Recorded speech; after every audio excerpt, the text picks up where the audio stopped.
Peace, folks. This is X from TPOT Media. Open your mind and wake your black ass up. You know what time it is. Hit that damn like button as you make your way in the door. Grab a seat, settle in, get ready. It's the Grown Man Hour with your host, my man, Bernard Riley.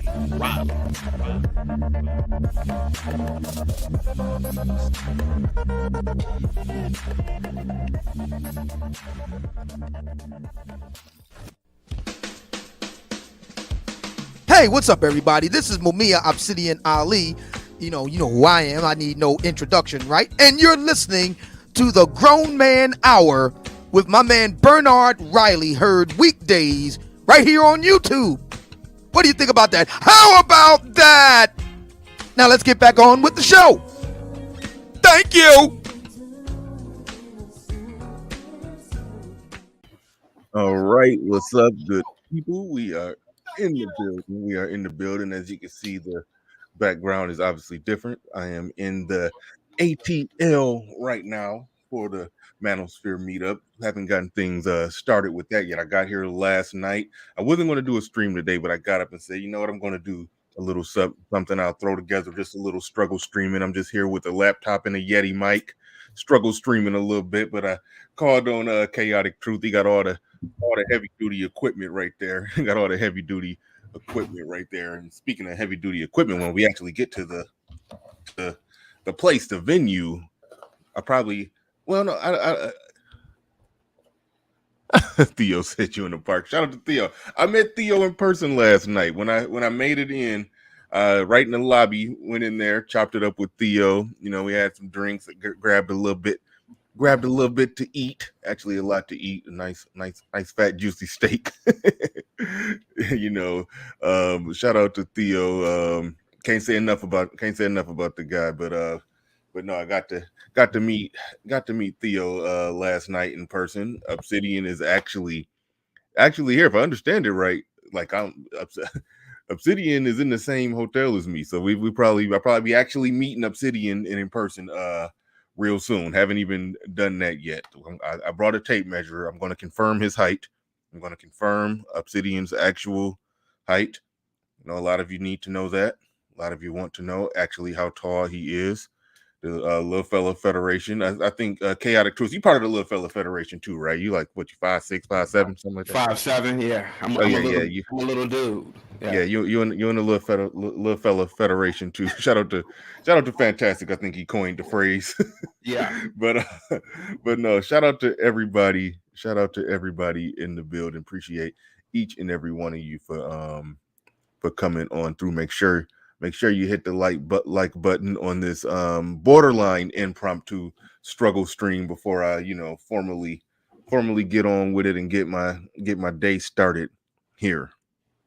But let me go and shout out to people that dropped some early initial comments before we get going, because I think we're going to start it out right here with with something SKC said. Shout out to SKC. He said, easy answer, yes. What I want y'all to do is post, let us know where you think it goes too far, and we'll get into that. I'll let y'all know the areas where I think we might go too far, and Chaotic Truth is going to get into that as well. But so shout out to SKC, Little Rock in the building, RM in the building, as always, dropping those links. We do appreciate RM and Gail Lockett. They come through dropping the links.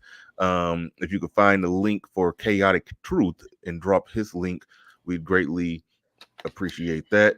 Or if you you should have a wrench. So if you got a wrench, you could drop it yourself, and then she could copy it. If you got a wrench, you should have a wrench. I don't know if I might have. I don't know if I have one. Yeah, see, I don't be knowing who got one and who don't. But you could drop the link to your channel in the back chat. Okay, and give me then a second. I'm gonna do it right now. And then we can go from there. But and also shout out to Rod of God podcast. He said, better question: do men take the red pill? And lately they've been calling it the crimson capsule to try to throw off the algorithm. I don't know about that, but we'll call it red pill, and I'll take whatever possible algorithm hit is going to hurt me today. But Chaotic Truth Alive is the channel. Let me copy and paste that real quick in the chat room. One moment. Let's see, and there it is. All right, moderators, if you'd be so kind to grab that and then spam it out throughout the chat room, I appreciate it. The better question: do men take the red pill at all? I want you to elaborate on that one, Rod of God. But he says, or rather, are they only finally becoming aware of the truth commonly known to any with high EQ? What do you think about that? Okay, let's see here. So, better question. And by the way, Bernard, I want to thank you for inviting me. Yeah, no problem. And are you in Buckhead right now? Or are you? Yeah, Buckhead. Okay, yeah. Okay. Better question. You can tell I'm in Buckhead by the sun shines brighter in Buckhead. Oh, really? It would be a little dimmer. Yeah. If I was in Bankhead, it'd just be a little dimmer. The grass would be just greenish yellow. Yeah. So it's like greener grass and brighter sun. That's how you could tell. Okay. You could tell by the rays coming in. I'm in Buckhead. Yeah. Okay. So it says from Rod of God podcast, better question: do men take the red pill at all, or rather, are they only finally becoming aware of truth commonly known to any with high EQ? EQ is intelligence quotient, or I'm sorry, not intelligence quotient. What is EQ? It has something to do with IQ. I don't know the exact delineation with EQ, IQ, yeah, but EQ it has something to do with that. Something to do with that. Well, to be completely honest with you, and again, Bernard, thank you for letting me come on. I'm about to give the chaotic truth. I'm about to keep it real. I'm about to offend people. I'm about to hurt people's feelings. A lot of people are. And not to say that people in the chat are like this, but I don't know who's going to listen. Oh, emotional quota. He said emotional self-awareness. Okay. Somebody else said emotional intelligence. And that's what I kind of figured. Okay. Emotional quotient. Okay. Can you go back to the quote again? Yeah, because now I'm sitting there thinking, because I'm trying to really read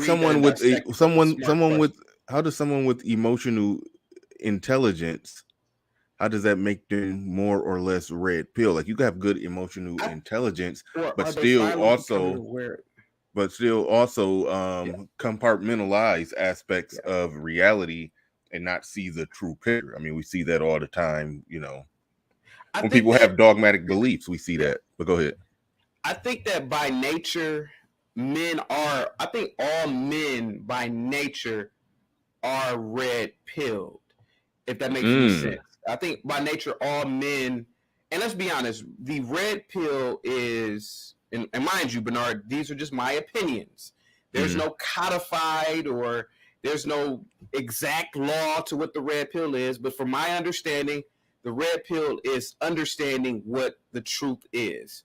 And the truth of the matter is that we are some sort of an animal, and we function off of biological or instinctive needs, right? Mm-hmm. So I don't know whether you agree with that or the chat agrees with that, but that's I what I do. certainly I do. Okay. So it's understanding the truth. And I think by nature all men are red pilled. I think by nature all men want a family, because by nature we are biologically programmed to breed and to continue on our lineage. So I think that is something that is encoded in us. Hold on, time out. Okay. Time out. Okay. The Just modern stop me when I get too far. Go ahead. Yeah, I got to stop you, because the modern structure of family, that's a modern invention. So when you say what we are wired to do, yeah, we're wired to want to reproduce, Right. Rather or not that manifests itself marriage in, or not. But remember, I never mentioned marriage though. No, I wasn't talking about going. Okay. I wasn't talking about legally binding documents. I was talking about just the modern structure of family. That the modern structure of family hasn't been there forever. So Right. so I don't you are on the right track, and then you merge, then you put a lot of modernity into it, if you understand what Modernity, I'm saying. yeah. Modernity. Yeah. I always read that word as modernity, but yeah, it's modernity. That's so. Yeah. So I've been told. No, Anyway. you're good. You're good. Yeah. So what I was saying is that we are programmed. Men are programmed to function off of biological instincts, Mhm. So we're programmed to be hunters and gatherers. We're programmed to be nurturers. We're programmed to cater for the larger group, because that's how we evolved as man. You know, at one point we were hunters and gatherers. All of our ancestors were hunters and gatherers. Mhm. So we're programmed to look out for the entire group unit. You could, and somebody may say, well, what's your evidence on that? Well, my evidence is the society that we live in. Every society on the planet, obviously men have created governments, men have created laws and established laws, rules and regulations, etc. So by nature, men look out for the betterment of the whole or the masses. So we are red pilled by nature. And so what the problem is that because society has reached a certain level of a certain pinnacle, people play into that and take advantage of that. Now, for example, with social media now, you have women, I'm using women as an example now, women who understand the nature of men, and they understand that men by nature are giving and caring creatures. So what women have done with social media is they're able to exploit their bodies now more than ever to gain some sort of financial incentive, some sort of fame, etc., because they know they are playing into the biological instinct of a man. And so they're taking advantage of a man's biology. And so when men say, well, women shouldn't do this, women shouldn't do that, the society as a whole is saying, well, why are men knocking women for doing A, B, and C? But what it is that men should be aware of hypergamy now more than ever. Men should be aware of what people are doing now, because they're taking advantage of an artificial. We live in an artificial environment. We don't live in the wilderness anymore. That's what I'm saying, right? So what women now know is that, okay, well, I don't have to rely on this one man anymore to bring back a hunt. I can rely on 100 men to give me money on social media. Does it make any sense? Or Well, yeah, no, you made a lot of sense, but to that relying on one man for the hunt, like, it's even you said something good when you talk about the artificial world. Yeah. Think about how artificial the world is. How, like, I mean, even me as a man, but by extending it out, talking about since we talking about women. Yeah. How crazy is that to be able to get in some 20,000-pound vehicle and drive to what we call a grocery store and find an animal already cut, cleaned, packaged, refrigerated, and come home and cook it on some electrical device in a house with heated electric. And so you get what I'm saying? Okay. The whole concept of nature is gone. It's flipped upside down. We live in an artificial world. So it does come down to a matter of which aspects of our biological hardwiring Right. Are we going to respond to, or go ahead? Okay. So the reason why I was using and I'm trying to like Okay, wait, hold on, time out before. Please hold your thought. Who is Labutu? Don't worry about that. That's an old character of mine. They these people are stuck in the past. Yeah, okay. Let me address that, because people be telling me, man, this dude is a troll. Listen, the first video I ever saw of his was one of the trolling videos where, I mean, he will swear to his grave that he had sex with Rihanna, but we're not gonna interrogate him on that. Listen, he made a lot of funny videos. Okay, y'all can chill with trying to bring up. I mean, I understand. You got a small channel. You're gonna say something controversial. Some people do stuff like that. They say crazy stuff. I had sex with Rihanna 15 years ago, back before her career started, and then he told a funny, probably 90% fictitious story of how he met Rihanna when she was 17 and they had sex. I mean, no, when she was 18, 19, and not 17. Well, you said 16, 17. She was younger and she got older once the story kept going. No, you got to go back, but that wasn't my story. No. All right. Well, hold on, real quick. Hold on 1 second. Do I got that ready to go? How do I not have that? All right. Well, no, go ahead wherever you was going. I cut you off. You was going somewhere, and now you got it. Now you got it. So the thing is that when we look at the red pill, you had mentioned that we are able to go to stores right now, and there's no more hunting and gathering, right? Yeah. So, for example, people say that it's blue pilled to help. I'm gonna use women as another example. People say it's blue pill to help women, right? Well, in fact, it may not really be blue pilled. It may be a part of our nature. That that in itself could be like a red pill reality. It could be a part of our nature to help women. That's why I brought up the whole thing about men are responsible for building society and bettering society. I think it's a part of a man's nature to build and help. So when we see a woman in distress on the side of the road, we help. We tend to say our brains, our ape, and I don't know what you believe, but I believe this, but our ape brains, our brains, our animal brains are telling us this person is in distress. I need to help them. But a lot of times what happens is a man gets accused of some sort of assault, sexual assault. He may be set up for a robbery or something during the situation. And then other people will judge that situation and say, oh, he was blue pilled. He should have never helped her. And it's like, no, that's not it. That's not being blue pilled. It's that it's a man functioning off of nature and the natural. Well, but that's what it really is, Bernard. And then the thing is that what we as men have to understand is that we have to adapt to all of our situations. And the fact of the matter is that living in an artificial environment like the Western Hemisphere, we have to realize that, okay, we still function off of 100,000 years of DNA, but those applications can't be applied to this day and age. You have to be more cautious. So if you do see that girl on the side of the road who's in distress, you as a man need to say, okay, this isn't 50,000 years ago. And this isn't some random person, a part of my village that needs help. This is some random chick in a big ass city full of millions of different individuals with millions of different ideas and perspectives, and maybe it's not safe for me to help her. And so I think that's understanding the blue pill. But go ahead. These are just my opinions, by the way. No, I see where you're going with it. I do see where you're going with it. That yes, it's in our nature to want to help out when we see something like that. I think you only blue pill if you go over there and do that you literally got it in your mind that, oh, I'm going to do this and she's going to think I'm a really great guy and she's going to want to be with me. Exactly.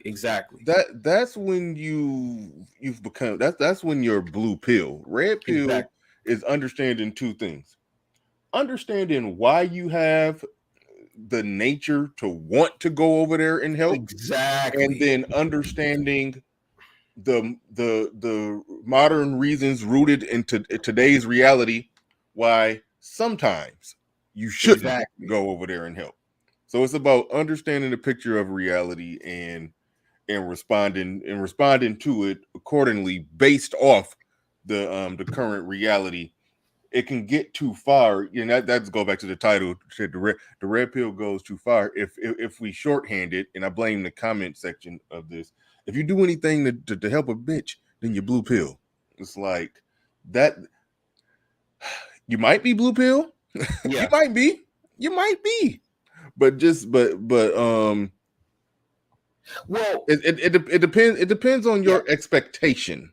I think it depends on your expectation after you do it. So I'll say that. I think that, okay, so to get a better understanding, I think that now I totally agree with your perspective, but to tell you what my perspective is in terms of blue pill is you are helping, like you said, in the expectation that, oh, I'm going to get something in return. I'm going to get some coochie. I'm going to get this. I'm going to get that from her. I'm going to get this. I'm going to get award points with this woman from helping her fix her tire on the side of the road. But that, yes, to me, that is blue pill. The red pill mindset is, okay, I am helping this person because I believe that this person is of benefit to our society. I'm helping this person because this person does things in society. I know this person. This person is of benefit to the group. That's why I'm going to help this person, because it is of benefit for her to still continue to be here and safe, right? And the same thing goes with any other situation. So I think that's red pill. So yeah, you're right. Yeah. All right. I am over here struggle streaming. I'll read it for you. No. That's not the problem. No, this was the problem. It was taking everything too long to upload. But shout out to Alan Roger Curry, back in the land of the living. We know he was put down a little bit with the Rona. He was put down a little bit with it. Shout out to ARC. Welcome back. And No.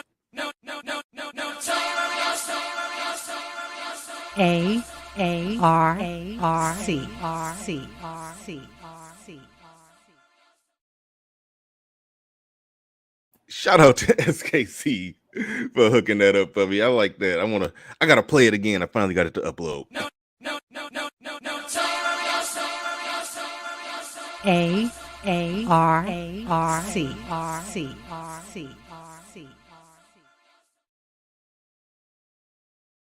Shout out to the notorious ARC coming through with a super chat. Now he says something interesting here. He says, I respectfully disagree with chaotic truth assertion.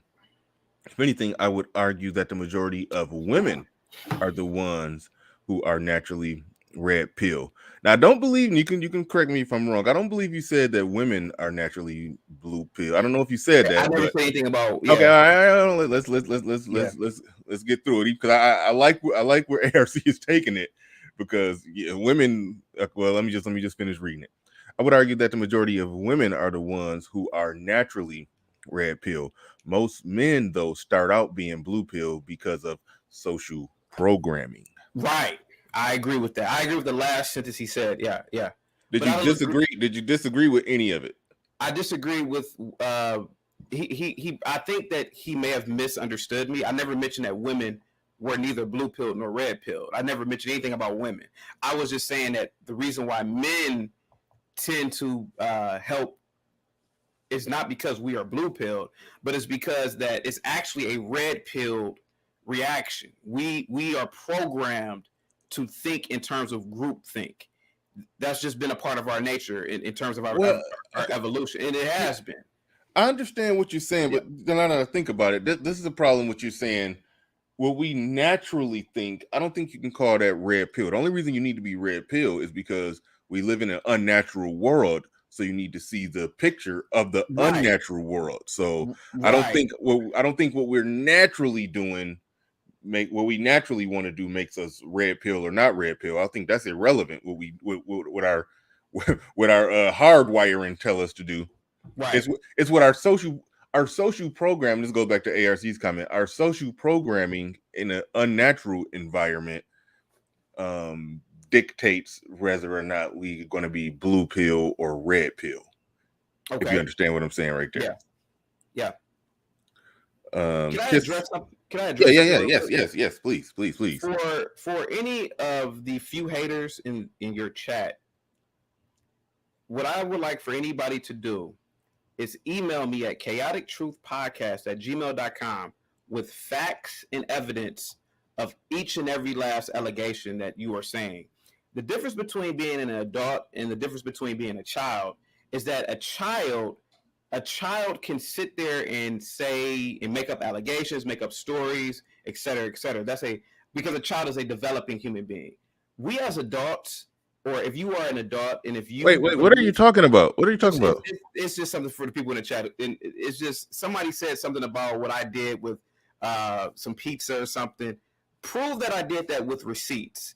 Show me the receipts. Show me facts and evidence. Other than that, it's like, why are you saying that?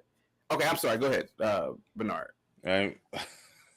Now, I'm gonna have to do some research on you. Do some American Pie type stuff with a pizza. I'm gonna do some research. But, it was something about a delivery. Yeah. A pizza delivery. You was a pizza delivery boy. Yeah. No, I wasn't. No. It's nothing. It's a long story. Some girl delivered the pizza to you. Something like that. Yeah. Something like that. Yeah. And then and I mean, every porno I ever seen, when the girl delivers a pizza, something good happens. So what's the problem? What's going on? It's a long story, man. All right. Yeah. All right. Kiss my ass burgers in the building. He says, I think it's a man's nature to act what he thinks is in his best interest, which can vary from man to man and from time period to time period. Yeah, good, fair point right there. I don't know. I'm not convinced that most men act in their best interest. I think a lot of men are likely to think of the best interest of others, the best interest of the group, the men, and those who are ruthlessly selfish, they are more likely in this more modern time to be called or considered, or these guys are the assholes, they're this, they're that, blah blah blah. Okay, I remember somebody said that you sent a pizza to Tommy Sotomayor's house. Yeah, but it's like, they say these things, but there's no facts or evidence to prove that. That's why we have the Tommy put his dress out there and he asked somebody in his audience to send him a pizza. He did, but just because, like, if I said jokingly I did that, it doesn't mean that I did that. It's no facts or evidence, and this is what I'm talking about with the red pill and blue pill. And this is what I'm talking about with evolution. We have courts in our system because we can't have the opinions of the public. You can't condemn a man for something that hasn't been proven by facts and evidence. Prove it. Okay, I'm sorry, Bernard. Let's get back to the topic. I'm sorry. I mean, it's weird that people make it a big deal about that. I mean, I guess I don't see that much as a big deal. Like, if I let's just say if I was doing a long 8-hour live stream and I told somebody the exact address and room number of the hotel, I put it right there in the chat room and was like, hey, could somebody send me some Papa John's? Mm-hmm. I do think of my subscribers, I mean, if they send a $20 super chat, what is it to send some damn Papa John's? No, I have no idea. So I don't know why they tripping. We have people who are, I hate to say this, they're jealous of me. They're envious of me, and I don't know why. I don't know why. I don't know what it is. I don't know what it is about me. They can't keep this pizza thing. Stop. It's just some pizza that was sent to a man's house. What's wrong with that? It's mind-boggling. But see, Bernard, the unfortunate thing is Search Tight says it's not. Yeah. But the unfortunate thing is you're dealing with childlike adults. No. We're not about to. Okay, let's get back to the topic. Let's not attack the audience. Okay. Yeah. Well, let's see what he said here. Okay, no, shout out to Kiss My Ass Burgers. He made a point. Yeah, shout out to the hood server that says send me some pizza next time. Yeah, okay. Where we at? Sir Tice in the building. I'll probably be meeting Sir Tice perhaps later on today if he's here already. Says, I didn't make the initial allegation. Shout out to who did. I remember this guy admitting he sent pizza to Tommy Sotomayor on Fantastic 824 show. That enough proof, sir. Okay, fine. Let's go with it. He sent him pizza.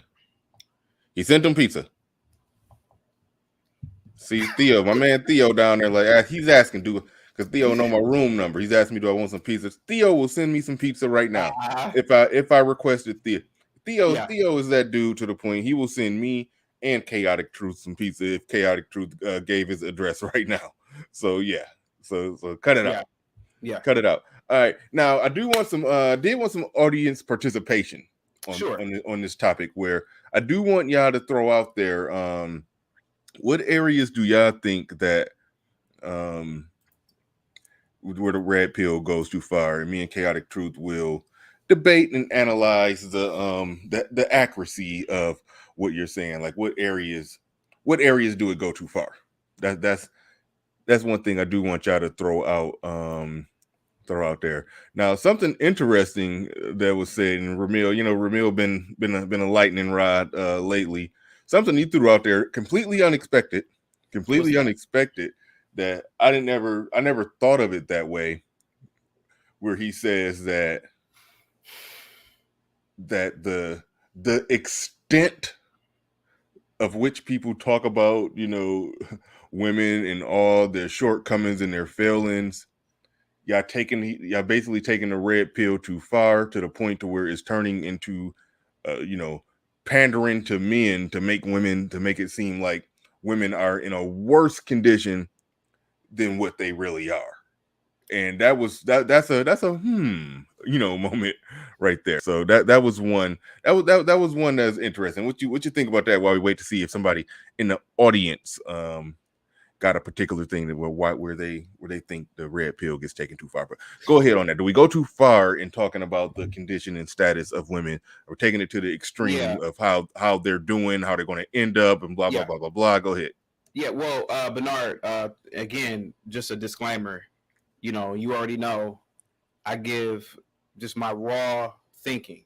Mm-hmm. Sometimes it may be chaotic, but a lot of men grew up in, especially African American men, they grew up in single parent households. They grew up in households that did not have a father figure, a father in the household the majority of the time. I grew up with both my parents in the household. Hold on, push pause.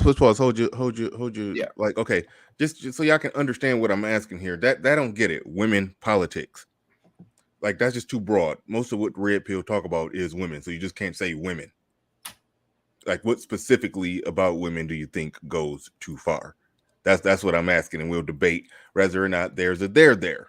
Yeah, we just can't do that if you just say women.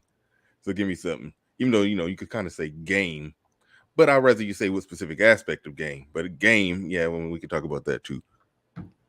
But all right, go ahead. Yeah, so what I've come to realize is that a lot of men take the red pill discussion too far in terms of women.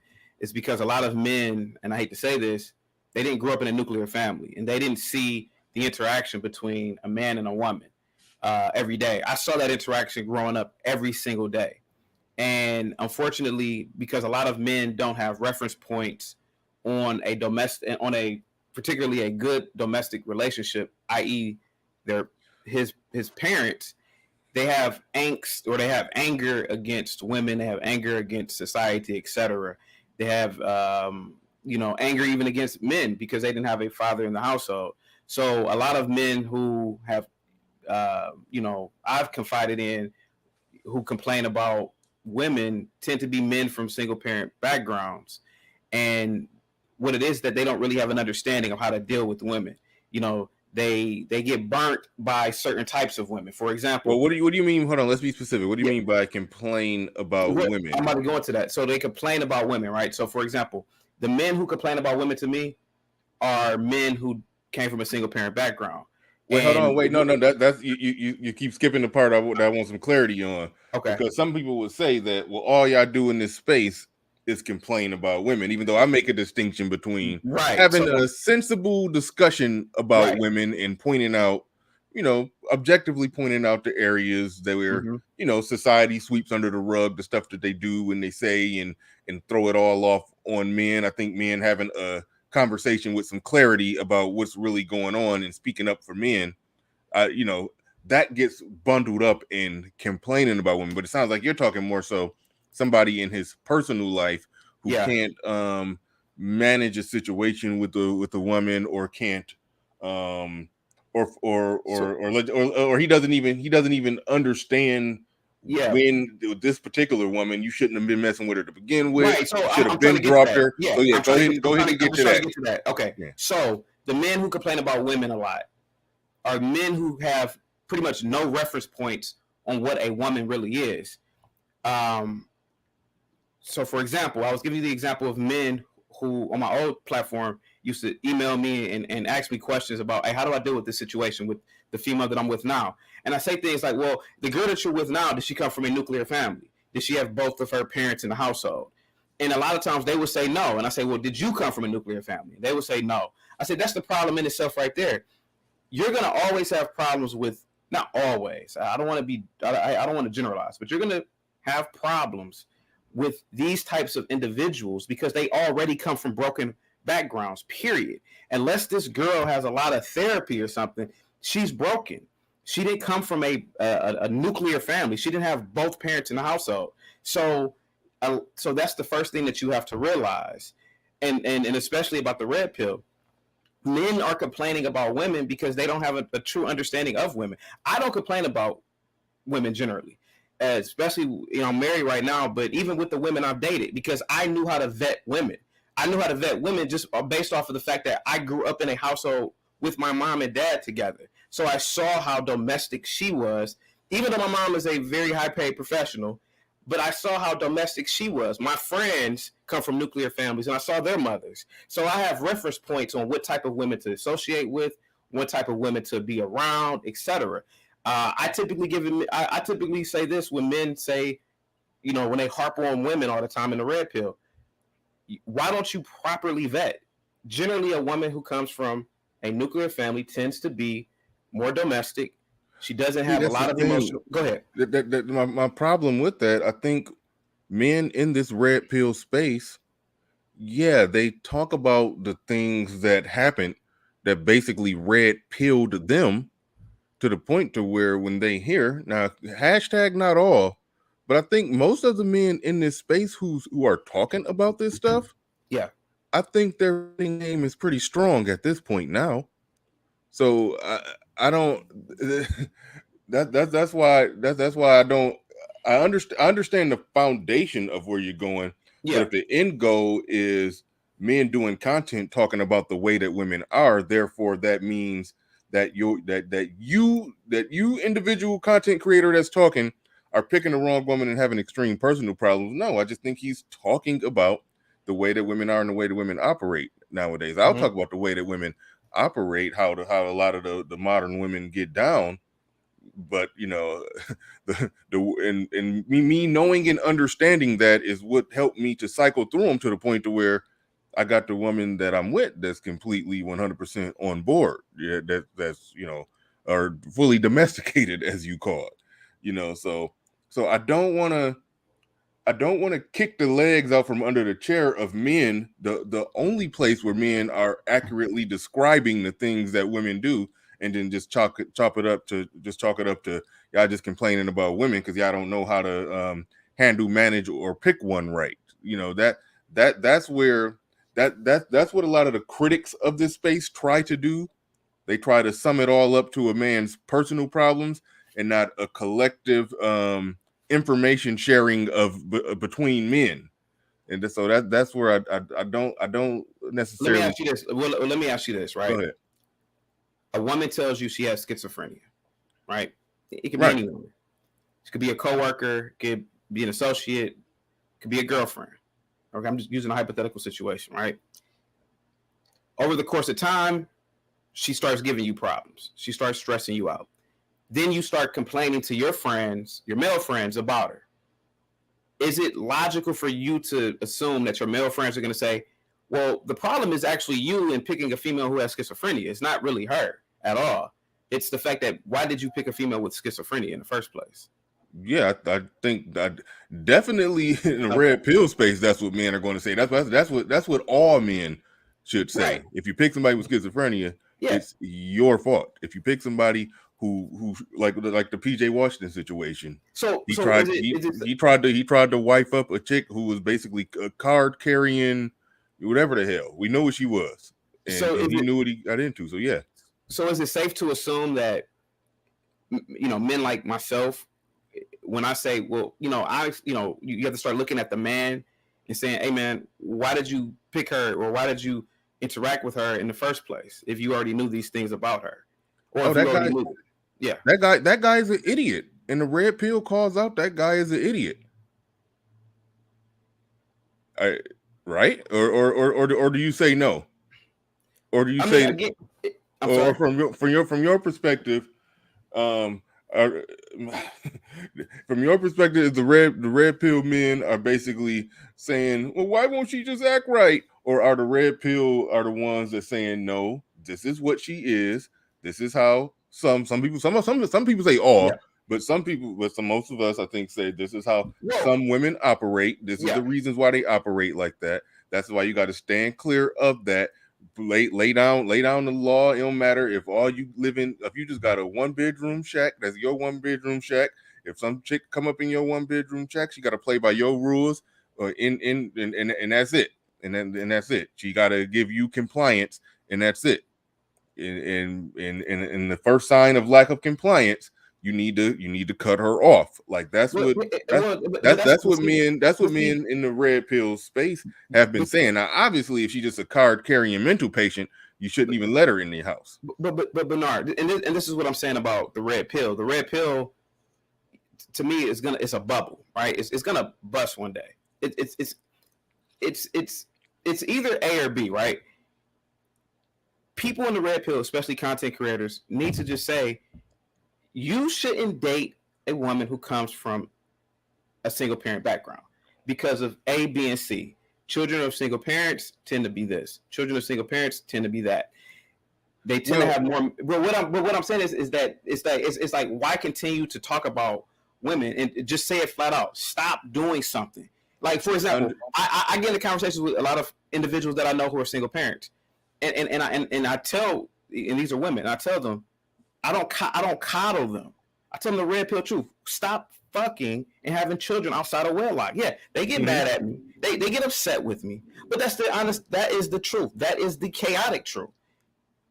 You have all these problems because you are doing something that is not natural. You're not supposed to have sex outside of marriage. You're not supposed to have sex and not be married to the person you're with. It disrupts the flow of society. Look at society now. So we harp too much in the red pill on women, when in fact we should be in the red pill harping on just I'm sorry, go ahead. Oh no, I wasn't even trying to say nothing. I mean, I was waiting to say something, but I wasn't trying to jump in right there. I think you may have heard my cup or something. But no, what I'll say this, the red pill community, especially the black red pill community, has been the tip of the spear leading the charge when it comes to saying don't mess with single mothers. Absolutely. Prior to this, it's been all it's been a lot of rhetoric. I'm trying to remember the title of Derek Jackson's book. His first book was called "Single Mothers Are for Grown Men Only." Like that was the title of a book. I think it sold pretty well too. And prior to that, it was all coddling of that. Nothing wrong with single mothers. Yes, they probably had sex with some reckless dude who they probably became baby mama number 2, 3, 4, or 5, which is crazy. I don't know how you become baby mama number 3. we get a first one to pass. How you become 2 or 3, and you saw he went taking care of. You saw he went taking care of 1 and 2. Then now you're just gonna become number 3. Before that never got examined. That didn't start get examined until the manosphere, until the red pill space, was created. That's when those discussions started being had, and the whole, stay away from single mothers. Don't, that's when all of that started. So that's why I'm like, when you say that, spend too much time talking about it, why not just say don't deal with it? Like, this is the only space that says don't mess with single mother. Like literally the only space. I can't think of every other area. It's the coddling, or, oh, you don't know what happened, or maybe she was married, or maybe this, or maybe that, or maybe. Nobody ever looks, because nobody ever examined the woman to see, okay, did she make decisions and actions to put herself in that situation, and now she's a victim and everybody need to come save her? Like, nobody, that was never examined until this space. I don't know, but real quick before you go, Sir Tyson in the building, he says, area goes too far, sex, and many acting like they're abstaining when they're not. Yeah, I don't know who acting like they abstaining. I really don't. I think dudes lie about getting it more than what they act like they're abstaining. Wealth engineering. Wait, hold on. Before I go there, Kiss My Asperger's says, too much complaining about women. I think you're in the wrong space. Okay, this whole red pill community, the manosphere, or particularly the black manosphere, was created so men could talk about and address what issues they had with women. There's plenty of places on the internet where black men talk about politics more. They're very liberal, if that's what you're into. But there's plenty of places on the internet where black men talk about politics, where they talk about all kinds of stuff. Like, go find those spaces if you want to watch that content. But a lot of these shows, a lot of these conversations, they are about women. Even the people, like, it just is what it is. But can I ask you a question? Do you talk about race over here a lot? Kind of. Could I bring something up about race real quick? Yeah, try to correlate it with the conversation. Mm-hmm. So we talk about, people all the time, one of my backgrounds is African studies, right? And people are always complaining not me that I know, but you can hear people always complaining about race. Oh, my job, they don't promote. Oh, at my job, they don't do this. Oh, at my job, they blase blah, they undermine me because I'm black. The truth of the matter is that race is always going to be a factor, especially if you are living in a society when one group is more dominant than the other. But when a person like me says, instead of talking about it, instead of always talking about race, why don't you create your own business? Mm-hmm. Why don't you go, if you went to this store and they didn't treat you right, or they didn't come to you on time, or they didn't come quick enough to you, why not just go to a black store? But see, the problem is that when people like me say these things, it's looked at in terms of extremities. Oh, that's extreme to say that well, he's pointing out that men in the red pill space talk about women too much, and he's saying vet or date a certain type. That's too extreme. Well, maybe it's Who not. said that's extreme though? No, I'm not saying that you said. I'm not saying that you. No, I don't know anybody who said that's extreme. But the thing is that so the title was, what in the red pill are we taking too far? And I think what we're taking too far is this blaming, blaming women on everything, blaming this, when in fact the red pills should be solution based. I don't feel like we have any. There's no solutions to the red pill, and I think it is a solution. It's not having solutions. No, I think it does have solutions, and I guarantee if I ask you, well, what's the solutions, you're going to run down a list of things that I could name you every content creator that has ever said what you've said. So it's like you're trying to make it. You're trying to say that you're offering something different that's already being offered. The solutions that you will give are solutions that get offered regularly. But hold on real quick. I do want to make something very clear. When I said I talk about race, I don't talk about it from the perspective of the complaining about the not getting a promotion thing. When I talk about race, I talk about it from the second way that you talked about it, on how it's on us to build and create more opportunities if there's a lack there. That's how I talk. I talk about it from the perspective of not complaining about it too much, and then because you gotta make your decision. You gotta make your decisions, and you gotta do what you gotta do. I mean, I sit here as somebody who's 100% self-employed, so I'm all for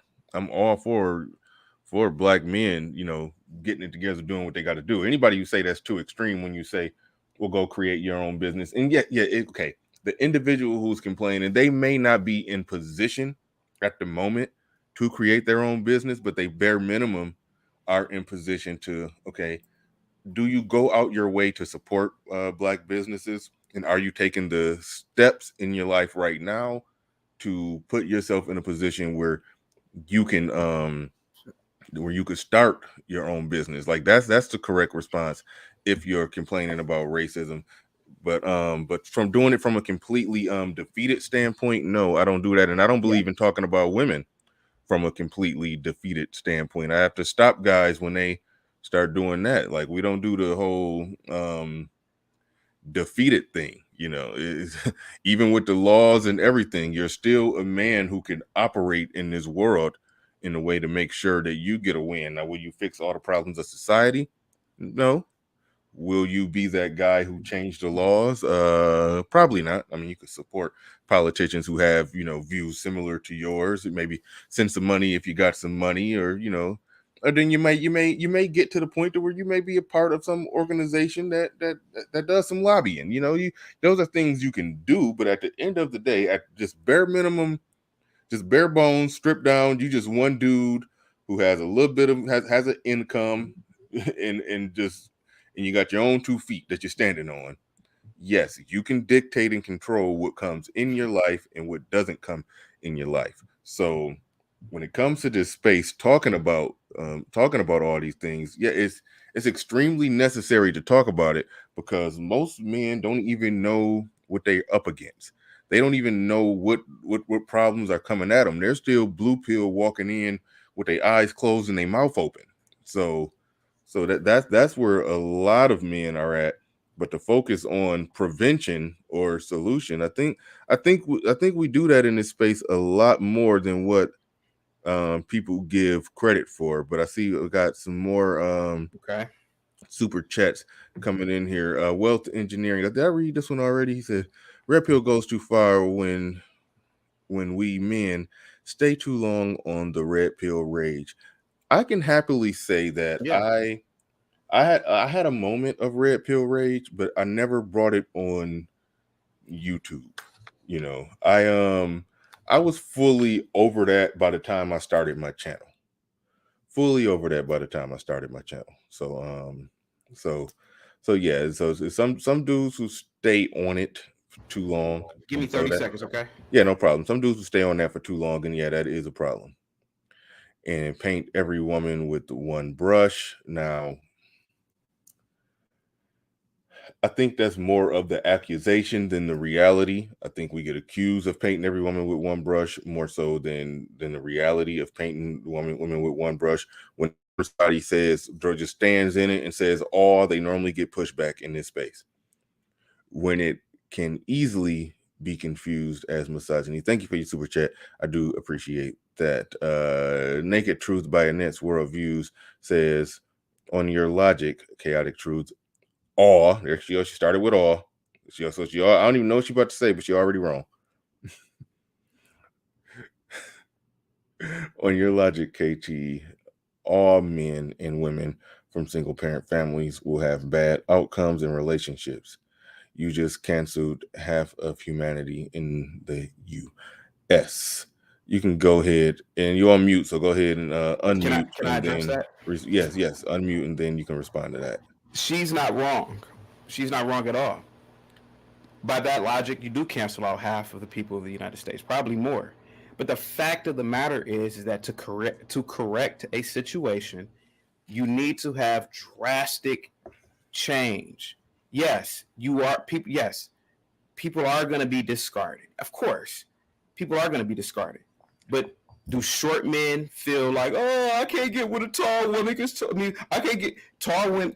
Shorter men are discriminated against, and no short man is saying, short men represent a certain percentage of the population. We're discarded. So why does that bother people when people say, "Well, people should vet for only nuclear families"? Yes, to make the changes necessary to fix society, that needs to happen. Men and women need to properly vet for nuclear backgrounds. Statistics have proven that people from single parent backgrounds, those households, are damaged. They are. Not all of them are damaged, but they are damaged. And look at communities that marry and look at communities that don't marry. Look at communities that have both the mother and the father in the household. And look at communities that don't. Yeah. No, I'm sorry. Oh no, I just wanted to interject here. I'm with you on that, but I think the straw man argument that you're walking into, that you're not giving it, but you're setting yourself up for one, is because I think what she's trying to make this argument.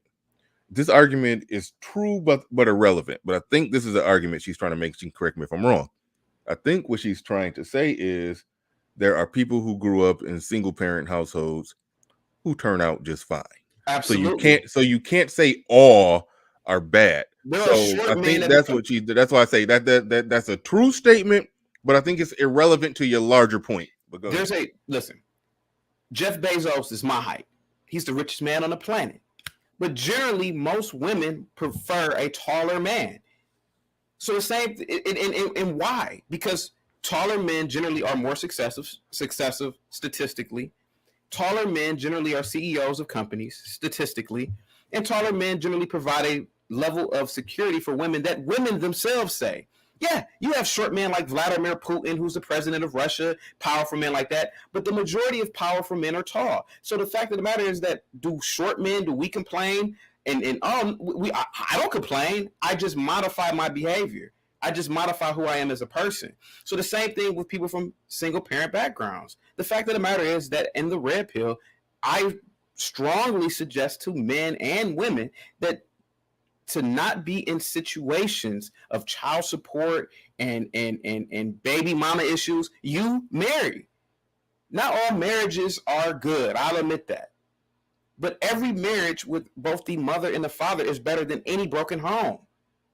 A home without a father in it is broken. A child needs the father for certain developmental stages growing up. This isn't the chaotic truth just talking. These are just stats. You can go Google it right now.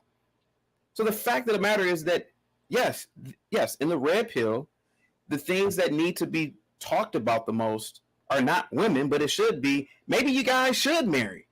Maybe you guys should marry, and if you have children, because you're an animal, you're going to breed. And I know people hate the word breed, but you're going to do these things naturally. So why not have a union? We're not bugs and insects. We don't just breed and fly off somewhere and a bee lays 1,000 eggs. We're not like that. We need certain structures in our lives as human beings. All right, hold on. Let's pump the brakes. It's a few things in the chat that I do want to address. Shout out to car designer Chris. Thank you for that.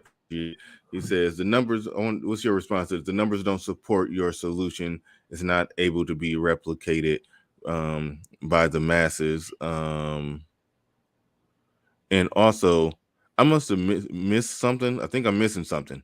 I know I did get up and had to take my headsets off for a second. They said female talking points echoing now. I don't think he echoing talking points by saying, I mean, help me out here. Help me out. How is he echoing female talking points? He's saying that outcomes for people are better from marriages. He didn't say state sanctioned or non-state sanctioned. I think he does support state sanctioned, but in general, we know if two parents are in the household working together, right, the outcomes are better. So what's explain to me the female talking points? I must have missed something. The Rada Guy podcast says painfully cringe. And hey, we won our end, so I think I could just open this up. Yeah, okay. I think Hood Conservative is probably on the right track when he said laws, bro. But are you okay? But this is part of the problem when you go too hard making that argument, because look, I understand. I think everybody understands that two people in the household is better for overall outcomes for society, better for the kids, better for everything. I think everybody. I know, but what that sounds like is you saying, yes, we know these chicks are messed up. Yes, we do know a lot of them already got babies out of wedlock, but go marry these hoes. You said don't.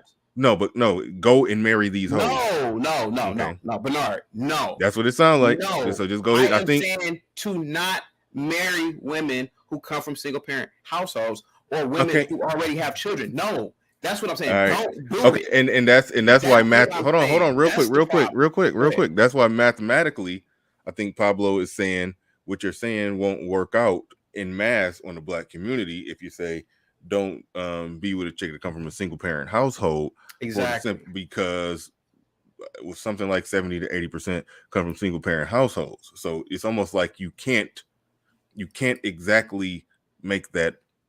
How do you make that argument? We're talking about American women. If supposedly the red pill stresses passports, well, why not just go to another country? There's billions of other women on the planet. Billions of other women who come from nuclear backgrounds from in places like Africa, the Black Islands. Okay, well, in that case, why does everybody always say something about America? 80% of American women. Yeah, look, cool. People in the red pill supposedly stress the passports when you go to other countries. All right, now you're preaching to the choir now. Yeah, so there's 70 Black countries on the planet. You have Brazil, you have the Black Islands, you have African countries. Go to those countries. So we don't have to focus on African American women since everybody is embracing this passport thing. Yeah, I mean, yeah. See, now when you take it that route, you're talking as if it's an audience that disagrees with you, and I think the audience agrees with that. Now, if people disagree with you, I do want to hear where the disagreement comes in. Now, Sertai, hold on, real quick. Sertai says he's echoing them with his height explanation, which is flawed. Now, I was about to jump in on that. That was part of the area where I was up, where he said that taller men are more likely to be CEOs. On average, they earn more money. No, that them wanting taller men. I say this as a 6'1" man, so I have no, I was going to say I have no dog in the fight, but I mean I'm on the good end of the fight, So I'm on the winning end of that fight. But can I ask you a question real quick? Go ahead. If somebody comes on a panel, can it be a sort of like a Q&A instead of talking over people? No. I'm gonna moderate the hell out of it. Don't worry. Okay, maybe like one or two people at a time. Well, I'd already planned on not doing the.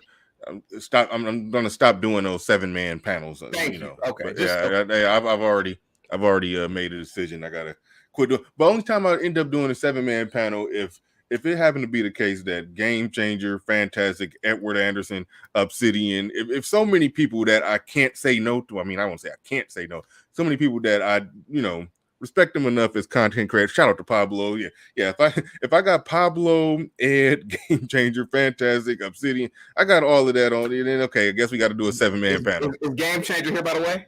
No, Game Changer is not in the building. Okay. But damn, what you about to say? Okay, this is what I was about to say. The height thing to the reason the height thing that's just some hard wiring. They just genetically hardwired to see a taller man as bigger, stronger, and more protective. Even though, like that unnatural world that we talked about before, we live in an unnatural world where you're more safe. You're safer by a guy, not by how tall he is and how good he can fight, but you're more safer by really how much money he make. Can he put you into a better neighborhood? And guns are the ultimate equalizer either way. So that's something that if they use the logical part of their brain, they wouldn't say that. But really what they're saying, a big tall guy, built guy walk in the room, it gets them aroused. That's really all they got to say and just get it over with. They're more turned on by it. So all the other reasons are shut up, Sir Tice. He's not directing the show. I already said that I'm going to do a smaller panel. Come on, Sir Tice, don't charge me up. Don't charge me up, Sir Tice. We're letting Chaotic Truth direct the show. Now he did make a request that lined up similar to what I wanted to do. Because I had a de facto focus group, and they said one of the flaws and problems with the show is that I let people on and let too many people on. Well, not that I let too many people on. I let too many people talk at the same time, and it's hard to listen to with earbuds on. And that's a very true point, because I go back and listen to it. Sometimes it'd be hard, but part of me feel like, hey, this is a hub. This is a spot. This is the barber shop. I'm not trying to be muting and silencing male voices. Hey, we here to chop it up and kick it and have our, have our time, have our say. But it's not always good for the listener to just let the boys be boys unmoderated. Yeah. But all right, the link is in the chat. Can I address something real quick, Bernard? Yeah. Somebody in the chat said he really doesn't know shit about this space. I would stop entertaining this goofy ass dude. You know, and this is the problem that I have with and I don't want to make a generalized statement. I'm just going to say this is the problem that I have. What am I saying that is so wrong? I mean, if you really sit back and think about it, the only thing in this world that is factual is mathematics. I can have my opinion on the red pill, and if my opinions don't match up to you in the chat, why does that bother you so bad? Again, I'm not here to disagree with you guys. I'm here to listen to your perspectives. All right, so this is an interesting panel. Bernard, I wasn't done, Bernard. I wasn't done. So yeah, I'm here to listen to perspectives. So if you don't agree with my perspectives, you know, insulting me and calling me goofy ass dude, what is that? We're not a monolith, and that's another thing in the red pill. Okay, who was it that said it? Because I want to know if this person even somebody. It was Al Boogie. Sir, we're not a monolith. Okay.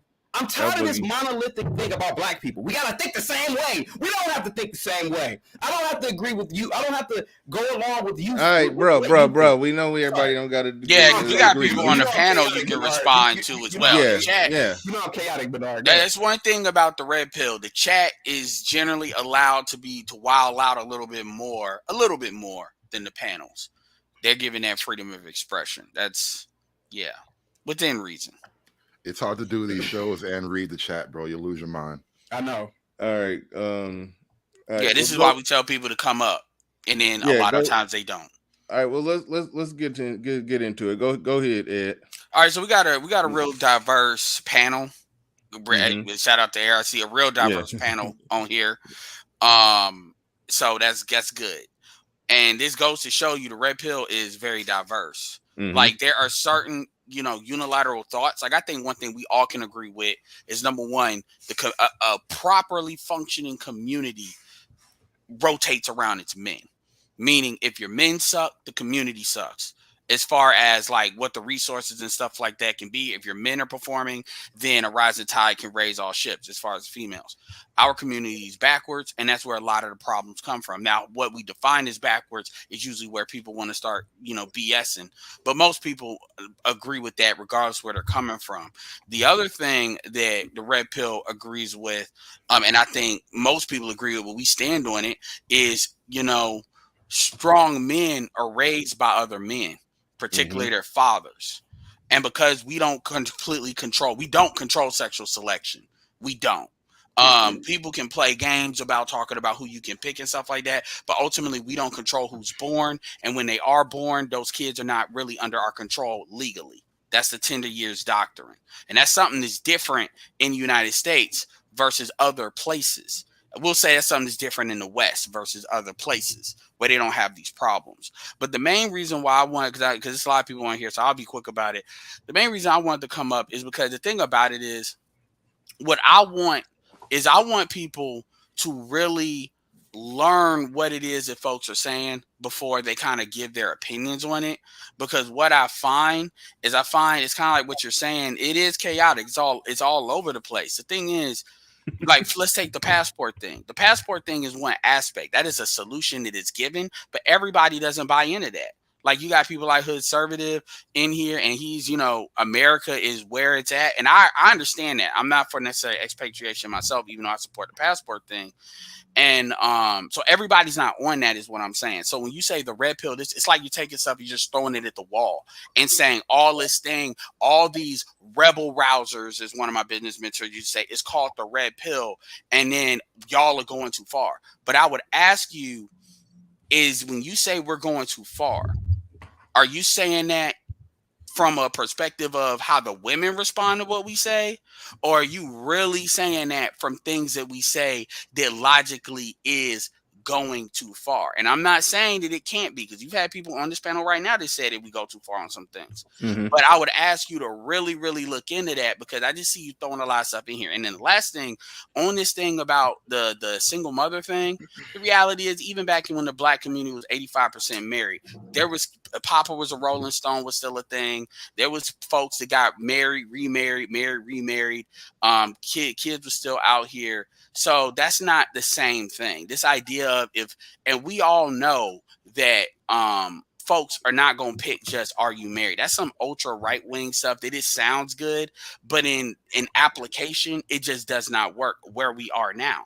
And it's something that people can say to kind of say, well, I got a solution. Y'all just don't want to take it.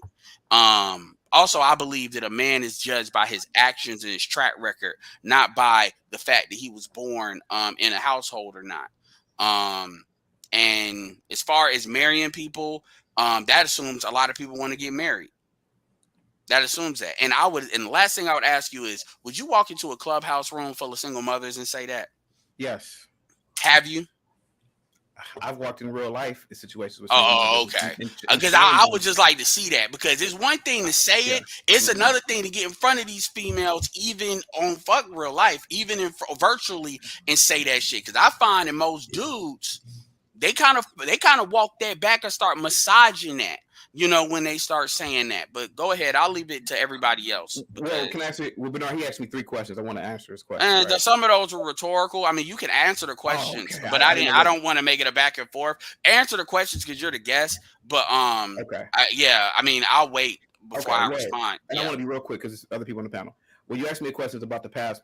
You mentioned about the passports and how people are not into getting passports, if I'm not mistaken. Only 6% of black people have passports. Only 20% of Americans in general. But it would appear, and I could be wrong, and please correct me if I'm wrong, but it would appear that a lot of black men have a lot of issues dealing with women in terms of child support, in terms of domestic relationships, etc. A lot of men have issues dealing with women. A lot of men. Okay, so if that's the case, then the planet, I'm sorry, America is not the planet. You guys know that. We need to start thinking globally as men, and particularly black men. And if you have a problem with African American women or women here in the States, why not just get a passport and go to other states? I call that intercultural dating. If you bring them back to the United States, the culture's bad. It will corrupt them. Yeah, right. I think the problem. I think the problem people having a chaotic truth is that you're saying that what you said right there. It was nothing wrong with what you said. Thank you. I think the problem was that you said it as if it's the first time it's been said. I think that I call it intercultural dating. Actually, I coined that phrase. I think that's the problem people have, and that goes to L Boogie's super chat where it was like where he basically saying, I'll go back to Terrell Boxley real quick, but he's saying he doesn't know it about this space. I really wish you stop having this dude on. He's a clown. All right, okay, I won't go that far. Y'all can chill with that, but y'all be paying for the bullshit. Trust me, I get that too. Don't. Yeah. So I'm not gonna go there with the clown thing, but the not knowing what the space is about. That does seem to be kind of somewhat, maybe getting exposed a little bit here, just a little bit. Because it's like the things that you're saying, a lot of it is what the space is about, but it's the debate is in the details, is in the fine details, But this isn't the space. This isn't the space where dudes say no, American black women, and that's it. I mean, there's some that do. There's some to do, but overall, like that is one of the solutions that's on the table. That if things culturally are not right here with American women, we live in a global society. You can do whatever you can do whatever you want, however you want. Yeah. Okay. Well, Bernard, he mentioned marriage. And I want to say this: I come from a nuclear family. My friends not generally, but all of my friends generally come from a nuclear family. There is a stark difference in their behavior and the behavior of individuals I know who come from single parent households. What I'm saying is he mentioned that marriage may not work in the Western Hemisphere. He could be right. I don't know. But what I'm saying is why not try it? See, we can in the red pill in your title, what do we complain about so much? We complain and complain. No, do we? No. It was marriage don't make you a better person. Hold on. Wait a minute. The title, at least I think I worded, is do men take the red pill too far? Are they being too damn red pill? That was right. And so what I'm saying is that men saying, okay, so men are out here saying, I'm gonna go my own way. I'm not gonna do this. Well, what I'm saying is that one of the solutions that I see, and I could be wrong, and that's what I'm trying to tell you guys. I'm not saying that I'm right. I'm just saying that is it possible that marriage could be a key component in fixing a lot of the problems that we talk about within the red pill community. That's all I was saying. No, it can't. Okay, Because guess what? You can't marry women, people you've already said are not qualified for marriage. So you're not really solving anything. But you're saying separation. You gotta vet women. No, I mean, yeah. I mean, we believe in not marrying women that have a track record. We don't. This is what you call was saying. We're the only ones that's telling you. You only hearing vet women from us. I mean, heck, you're only hearing vet women from the red pill. You're not hearing that in the regular world. You not. Anyway, I'm done. I'm gonna hop off because y'all know how I am. So anyway, all right, go ahead, Pablo. Hold on, before I throw it to Pablo, Toriel Boxley in the building, and he says, "Why do you sound as if you don't have passport or passports are a bad thing? Passports are freedom are a freedom tool from the United States of hyenas." Yeah, I think everybody agree that passport is a tool that a man ought to have. Like we get in a place. This is where I get annoyed. This is the thing that annoys me in this space. We get to a point where we start arguing about shit that we all agree on, and just maybe like a 5% disagreement with some of the details or some of the practicality to scale it on a mass scale. But it's a good idea for an individual to do it. You know, that's what we start. This is a person. This is a person. You got next, Pablo. This is a person who he wasn't listening to what I was saying. He's upset with me, so therefore he doesn't like me. So anything that I can say. Well, now you're reaching. I never mentioned anything about passports being bad. So why did he even put that in? Yeah, I know, but you're reaching. Because he's not listening. He's like, oh, I don't like this guy. So anything he says, I'm going to comment on it. 1 + 1 ain't 2 is 5. That's his mentality. Okay. Let me bring this. What the fuck, man? This is one of them crazy shows where I just have to think that either I'm crazy or everybody crazy. Clue just said Bernard doesn't want passports discussed here. What is he talking about? No. That's what I'm talking about. They're not listening to the conversation. All right. Go ahead, Pablo. Relax. Listen, I did a show for the Passport Bros called the Passport Bros are the Black Country Club. And the reason I did that is because for just exactly what Bernard was saying and what I dropped in the chat, what we do is not easily replicable for 15 million men. It's not. I just had 2 of the Passport Bros in East Africa, and they were each there for 4 weeks, 3 weeks, or whatever. One of them is still there now. But those are the kind of guys that earn enough money and have enough professional freedom to be away from the shores of the United States for weeks at a time. So I recognize that is not a easily replicable solution for the masses. Now, I heard a lot mentioned about nature and instinct and all of that. Do you happen to know, and this is the question for your guest, for Chaotic Truth. Thank you. Do you happen to know why SeaWorld discontinued having orcas, killer whales, in their parks? Can I answer that question? Yeah. Now, I don't know why, but I can assume it's because orcas are mammals and they are a very intelligent mammal. Scientists have suggested that orcas have the intelligence of an 11-year-old kid. And for me, seeing an orca on TV or a killer whale on YouTube or TV, you can clearly see that this animal can reason and respond to humans. So I would assume that they were disgusted in exploiting these creatures. No, it wasn't on some PETA stuff. Okay, I didn't know. So I was okay, I didn't know. Here, I'm gonna give you the reason and tie it into what we're talking about.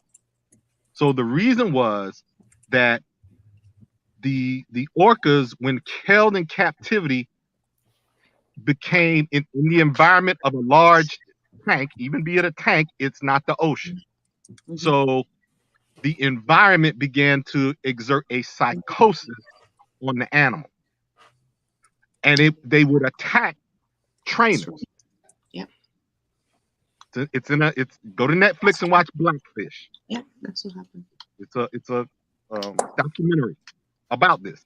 And so the orcas would end up attacking trainers, attacking handlers, and the people who work with them in the tank. And they could not tell which ones were okay to work with and which ones weren't. In other words, they could not vet the orcas because they're orcas. And they're in an environment where the psychosis began to work on them to the point where they couldn't be worked around safely. So what you're saying is that men should just quote unquote vet better and only choose women who've come from these two-parent families, when 70% of the population, and now probably more, closer to 80, don't come from such an environment. Exactly. That's all over this. And so you reduce it down to it being a non-viable population, and the numbers just don't work. Yeah. Mm-hmm. So that is my issue with kind of what your solution. Okay, it's just not a vulnerable enough community to work safely in the vein that you put out. Okay. Same with yeah. Okay. Well, you and I both know that an orca is not.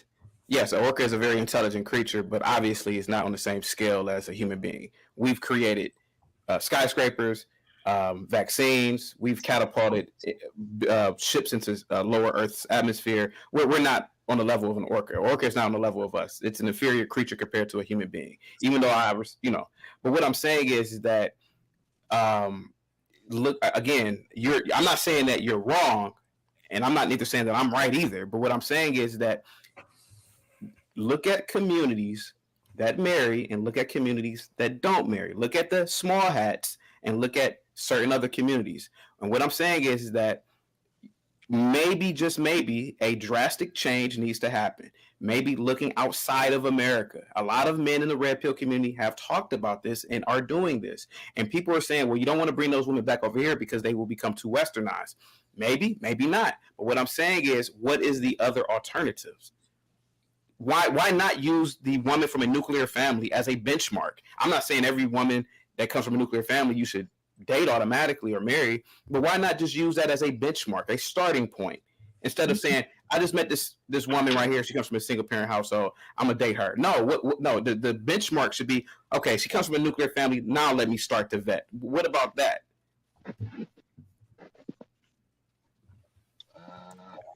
Is he there? I think I want to keep it moving. I think his answer may be similar, that just based off the numbers, that's not scalable on a massive scale, but it is America. And right there, y'all agree. So that's why I say it end up being a conversation where y'all can agree to agree. So I do want to move it forward. But shout out to Terrell Boxley. You want to read this and you're not going to respond to it. Chaotic Truth, just let it ride. He said, bro, you're being disingenuous. Red pill is about men's right, men's freedom. Bro, you're just one person, but you're being too purple pill. No, you're not wrong. Thank you, Terrell Boxley. Appreciate the super chat. Kiss my Asperger's in the building. He says, if you use his logic and only mate with women from two-parent households, that excludes most U.S. black women, so that U.S. white women are the most viable options. Thank you for the super chat. So what? Appreciate that. I think they front loaded it with that. I don't know. I mean, yeah, you don't got a problem. You don't got a problem with that. All right. Go ahead, Hood Servant. If you got the floor, you got the mic. Yeah, what's going on? It's good talking to you, Chaotic Truth. I actually think you're one of the more interesting people in Black YouTube, so it's always good to see. I legit think that too, but everybody hate him. So that's what makes it interesting. The interesting people get hate, bro. That's just how life is. And that appearance on TPOT was epic. I love that whole show. Were you on the Prophet of Thought? Oh yeah. I remember when we talked about eugenics or something. Something to that something effect. Like that. Yeah. Real triggering. I loved it. But now I do disagree with you a little bit on your red pill opinions. I think you're a little bit off base on some things, but specifically this. I want to get your I want you to actually talk about this before I just sort of assume anything. And how do you reconcile your stance on the institution of marriage, which I do share that support for the institution of marriage, as in it is probably the most stable place to raise children, and it's a great economic foundation for the two people involved, the mother and father, and also as a part of building your generational wealth. It starts with marriage. I don't know, like single moms don't build generational wealth as far as I can tell. It's just never been done. Maybe they passed something down once, but never really, it's not a thing. And that's all well and good, and I accept the realities of that. But then there's this thing called family court, and then there's the legal system. There's just the social climate that we're in today. And even if you get a woman on the strength of your passport, it's like you have to keep her there, because coming back here under this system, under these laws, there is no way to outvet what the power of the law provides. And so I'm asking you now, how do you reconcile those two realities? You know, honestly, I think that you've created a question that the answer has to be given to fit your parameters, right? So you're asking, if you get married, if you use your passport and you go to another country and you acquire a wife, you're saying that she won't be able to return to her home country. Is that what you're saying? No, the passport isn't even the crux of it. I'm saying that the passport allows you access to the quality of women you're looking for. That's what the vetting thing is about. So you'll get the quality of women, but she is now given the freedoms and eventually probably maybe even the attitudes of American women if you bring her here. So you better leave her there. Okay. So here goes the thing. Again, I'm not speaking from experience with this, because I've never, my wife is an African American. I've never dated a foreign woman, but we automatically assume that if a woman is brought over from another country, that she's going to acquire the Western taste as women here. Is it possible that women here, from birth until maybe, I don't know, a certain age, they are programmed so much in the culture that it's unprogrammable? Is it possible that if you bring a woman over, let's say from, I don't know, let's say you bring a woman from Lesotho over here, or Burkina Faso, maybe if she's 20 something years old, she may pick up Western traits, but because she grew up in Burkina Faso, her Burkinabe culture is so strong that she won't be like a Cardi B, or she won't be like a Meg Thee Stallion. I don't know if it's possible or not, but what I'm saying is, if I was born in Japan, I would be Japanese. Culturally, I would be Japanese. Biologically, I'm still an African, but culturally, I'll be Japanese. I mean, and if I came over here, I would probably pick up African American traits, or if I hang around white traits, but I would still be culturally Japanese. So is it possible that maybe men? I never heard a man say, I brought a woman over from Brazil and she turned into an African American woman or a white Valley woman. I never heard of. I'm not saying that it's not true, and what you're saying could be absolutely true. But what I'm saying is that culture is so ingrained in your biochemistry and your neurons that maybe it's unprogrammable at a certain point in life. Let me speak to that real quick, because I do have some experience with this. Okay. It depends, right? It depends on, one, the age of the woman when she arrived. The woman arrives here in her 30s and she's married to a man, and she's from Brazil or Colombia or wherever, or Africa, an African country. They're pretty much not gonna change their cultural behavior. They're gonna be who they are. You bring a woman here at 20, 22, 23, all in there, it's a 50-50 proposition. Because now there's more time between that person's development as an adult. You understand what I'm saying? To adjusting to the culture. So during their adult years, where they're learning the new culture and all of this and that, they're going to be more leaning towards being an American than the country that they left. All right, we're gonna keep it moving. We do gotta go to the, where's it at? The notorious ARC.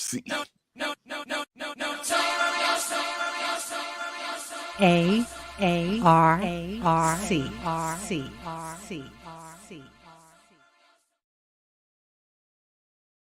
Go ahead, ARC. You got it. Shout out to KD for a $40 cash app. Do appreciate that. But go ahead, ARC. You got the floor. You got the mic. Welcome back to the land of the living, too. Thank you. I just noticed my name is misspelled on that drop, but Oh, other than that, it's now you kind of getting in a post-COVID exclusive because I wasn't gonna make my voice heard for the first time to my Patreon exclusive live stream this Saturday. But yeah, this is my first time. And speaking of my voice, that's the biggest thing I haven't fully recovered. My voice is so for all those looking for the potential for panel ARC to come out, it ain't gonna happen. My lung strength and vocal strength is just not back to normal yet. I think well, greetings to your guests. This is the first time I became familiar with them.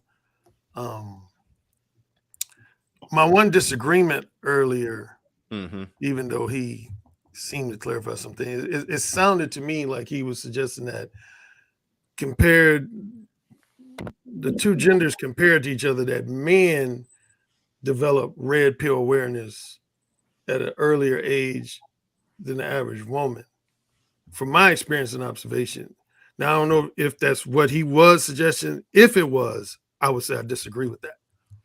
I think women, from the time they're young, have mothers, fathers, big sisters that tell them about the nature of men, what men are capable of doing. Whereas a lot of men, young men, grow up thinking that women are these innocent, wholesome, can do no wrong creatures. And when they're brought, with some red pill awareness about, as most people nowadays just simply refer to the true nature. I define it in two areas. What people call the true nature of women. One is when you understand that women are a combination of sexually duplicitous, meaning they had a propensity to publicly present themselves as the monogamy-oriented, relationship-oriented good girl, but behind closed doors, they letting their kinky freak side or even their slut side, manifest itself. And along with that, when you grow to the awareness that women are not as monogamously faithful as you might have thought they were when you were a teenager, a young adult. For some men, I saw a few people earlier in the chat room said, and it's the truth, they said it starts with red pill awareness, and then from that point is how that awareness affects you. It affects men in different ways. I did a video way back in December, this month actually, in 2017, so 4 years ago. And I basically said, not all men are going to respond to their red pill awareness the same way. And I gave 3 examples. Let's call them David, Michael, Tyrone. If you got Tyrone who became red pill aware because he fucked other guys' women, their wives, fiancés, girlfriends, he's going to automatically be red pill aware. Once you fuck another man's woman, you're automatically a red pill aware man. I'm in that category. And then you might have David, who had 3 ex-girlfriends cheat on him. He's also going to automatically become red pill aware. Because he's going to realize women were not, again, these innocent, wholesome, monogamy-oriented creatures that he thought they were. That TV shows led him to believe, movies led him to believe. And then you go on the third guy, he didn't get cheated on or he didn't have women cheat with him, but he knows about the stories of the other 2 guys. All 3 of them guys are going to respond differently. For example, the Tyrone guy, the guy who was fucking other men's women, he's not going to have any bitterness or resentment per se about, he's going to look at women as untrustworthy, but he's not going to be walking around saying, oh, fuck these bitches. Because he's benefited from it, of them being untrustworthy. He benefited from it. So he's not going to have the same bitterness, say, towards women as the guy who got cheated on women. So all that to say this, to your question, do some men take red pill too far? Yes, they do. Some men in this space, in the worldwide manosphere and the black manosphere, they bring in aspects of talking about women that ain't really got shit to do with being red pill aware. Here's I would say at the most extreme level. When you've transitioned to a point where just about all your commentary is representative of a bona fide misogynist, you've taken red pill too far. Give some examples, because some people they have their own definitions of misogyny. So give some examples of what you mean by that. I've done a few shows on my channel. A full-fledged misogynist is, in simple terms, a guy who has flat out hatred for women, or at minimum just strong, ongoing disdain for women. In other words, if you're a heterosexual man and somebody just hypothetically took away your desire to engage in sexual intercourse with women, you would want nothing to do with women. Like nothing. You wouldn't want to be in the same room as them. You wouldn't want to be at any social event with them. You wouldn't want, literally, if somebody took away your desire to fuck them, you wouldn't want shit to do with them. If you're in that category, whether you want to acknowledge it to yourself or not, you're a misogynist. Hold on, ARC. You don't want to be around your mother. You don't want to be around your sister. You don't want to be around your female. I know guys who I've heard on podcasts say that. They have hatred for their own biological mother. Something that your guest, Chaotic Truth, was talking about people who come from dysfunctional versus functional. I agree with most, if not all, of what he was saying about that. I mean, you can't say. Hold on, ARC. I was about to play gotcha with you for a little bit, and you cleaned it up because part of your thing is that when you're talking to a woman, it's typically only maybe you can clear this up, because you don't care for no small talk with them. True. If you see a woman, you walk up to her and start talking to her, it's because you want to have sex with her. If your desire to have sex with her was removed, she might as well have been completely invisible. So I was like, hold on, ARC, you putting yourself in that definition. Oh, I can understand where you thought I was okay. Yeah, you cleared it up. You cleared it up when you said they extend that all the way out to mamas, aunties, sisters, and daughters. That's what I'm talking about. I'm talking about when you even go as far as to, like, if you was at a grocery store and you saw a female cashier and a male cashier, you like, man, I'm going to the male cashier because I hate all these bitches. Fuck them.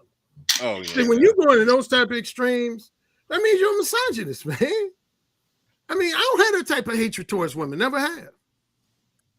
As most people know by my books, I have my objective criticisms of various aspects of women's behavior that I call out. Possibility of sex and beta male revolution, most notably.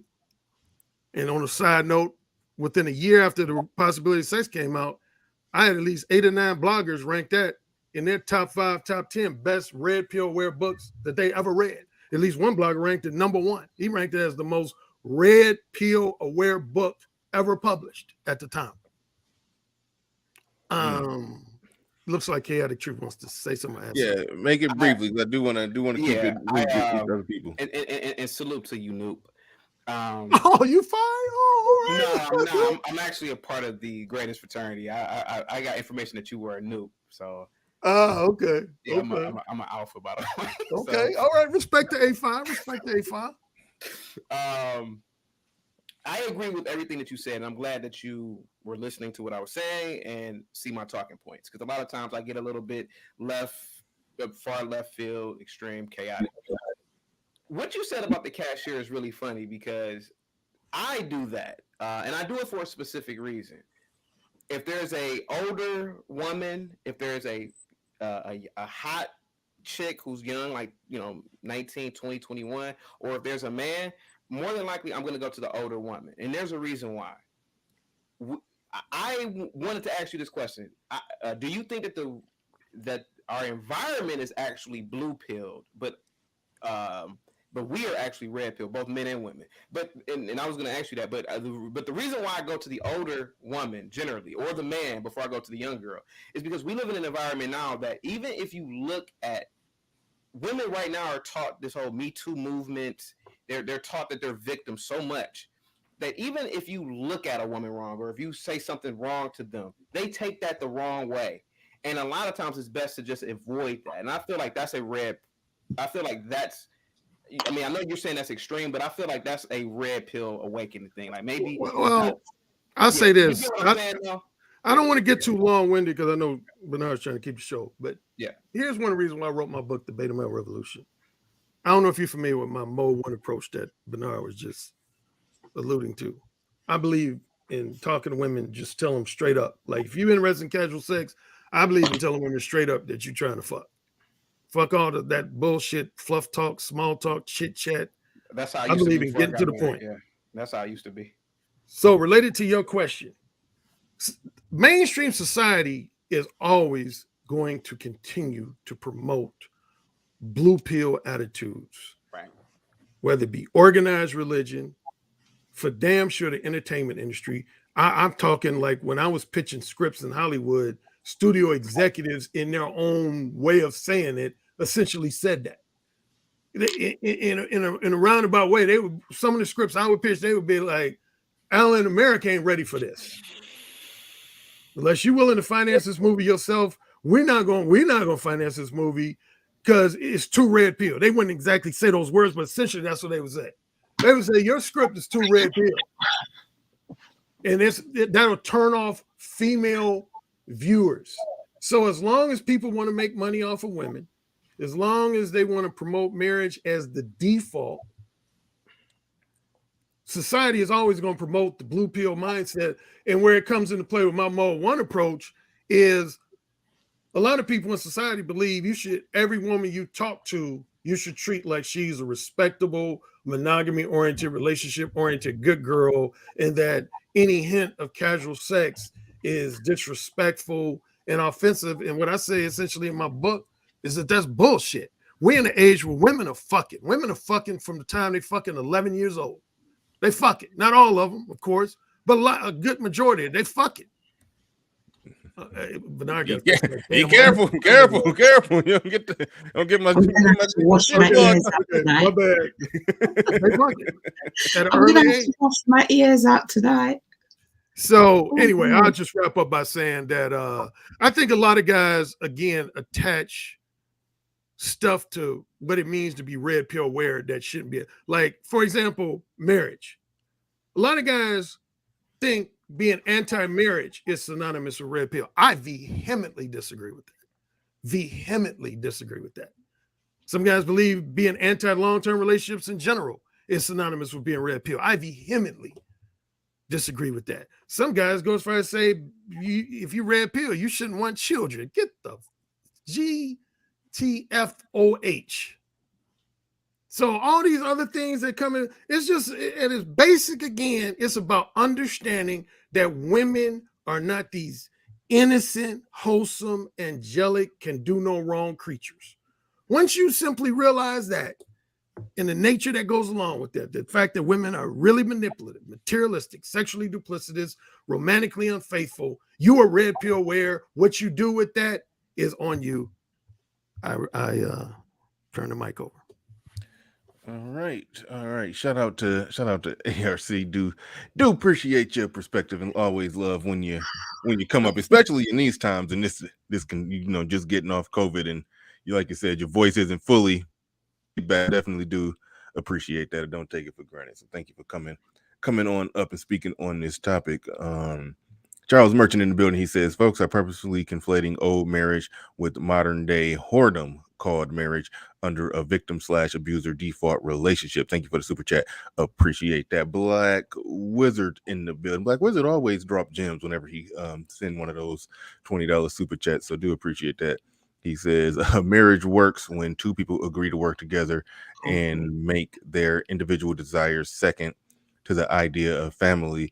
All the legal docs in the world won't change the fact that ADOS Black people don't generally trust each other. Absolutely, positively, I agree with that one. And Lil Rock in the building says, "Yo." I think that's the context that he said it. But all right, go ahead. Annette's truth, world news, reviews. Stop Stuff. it. Annette views and stuff. Whatever. I don't know what your channel called. Go ahead, you got it. Annette's worldview. Stop it, Bernard. You're always picking on me. You enjoy picking on me, don't you? A little bit. A little bit. A little bit. Yeah. Hi, Chaotic Truth. What's up? Hi, how you doing? Hi, everyone on the panel. Hi, everyone who's watching. Good evening. Do you remember me? I do remember you. You came on my channel, and you told me you wouldn't talk to any woman that has short hair. Absolutely not. You did. I remember you very well. Yeah. No, you're not easily forgettable. Yeah. Thank you.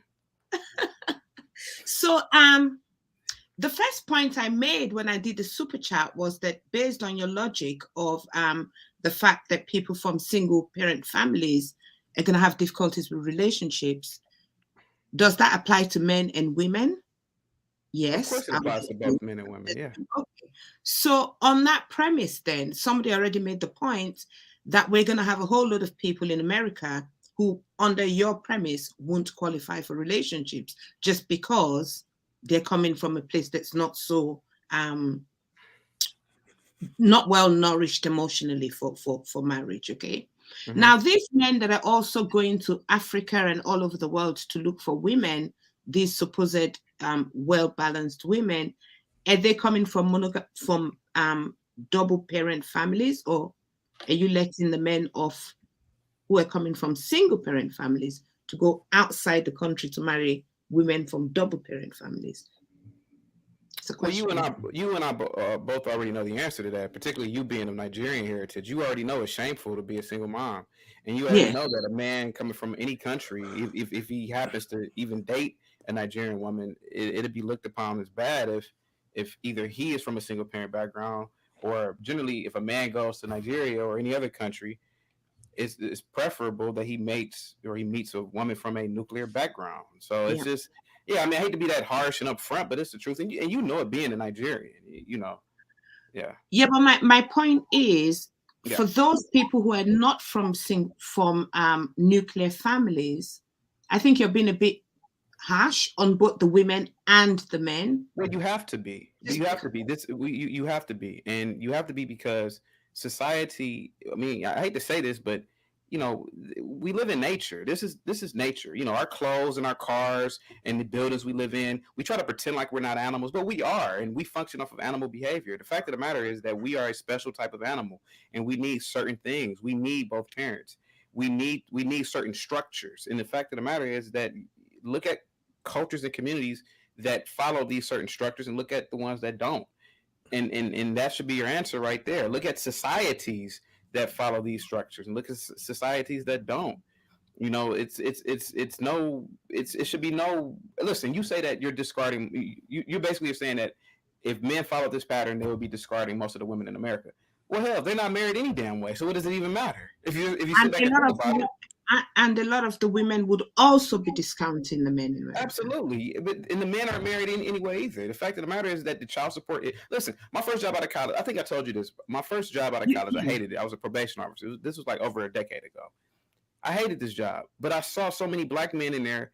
I mean, black men who had good jobs, you know, and they'll be in there crying, grown men crying like, man, I can't afford this. I'm about to go to jail. And they all had the same background. They did not marry the woman that they had a child with. I'm not trying to be sit up here about promoting marriage, but a lot of the problems in the communities, these in the red pill circuit with this child support thing could have been stopped if you've properly vetted. I agree with you, but we have a situation now where there's maybe 20-30 million single people in America who are not from nuclear families.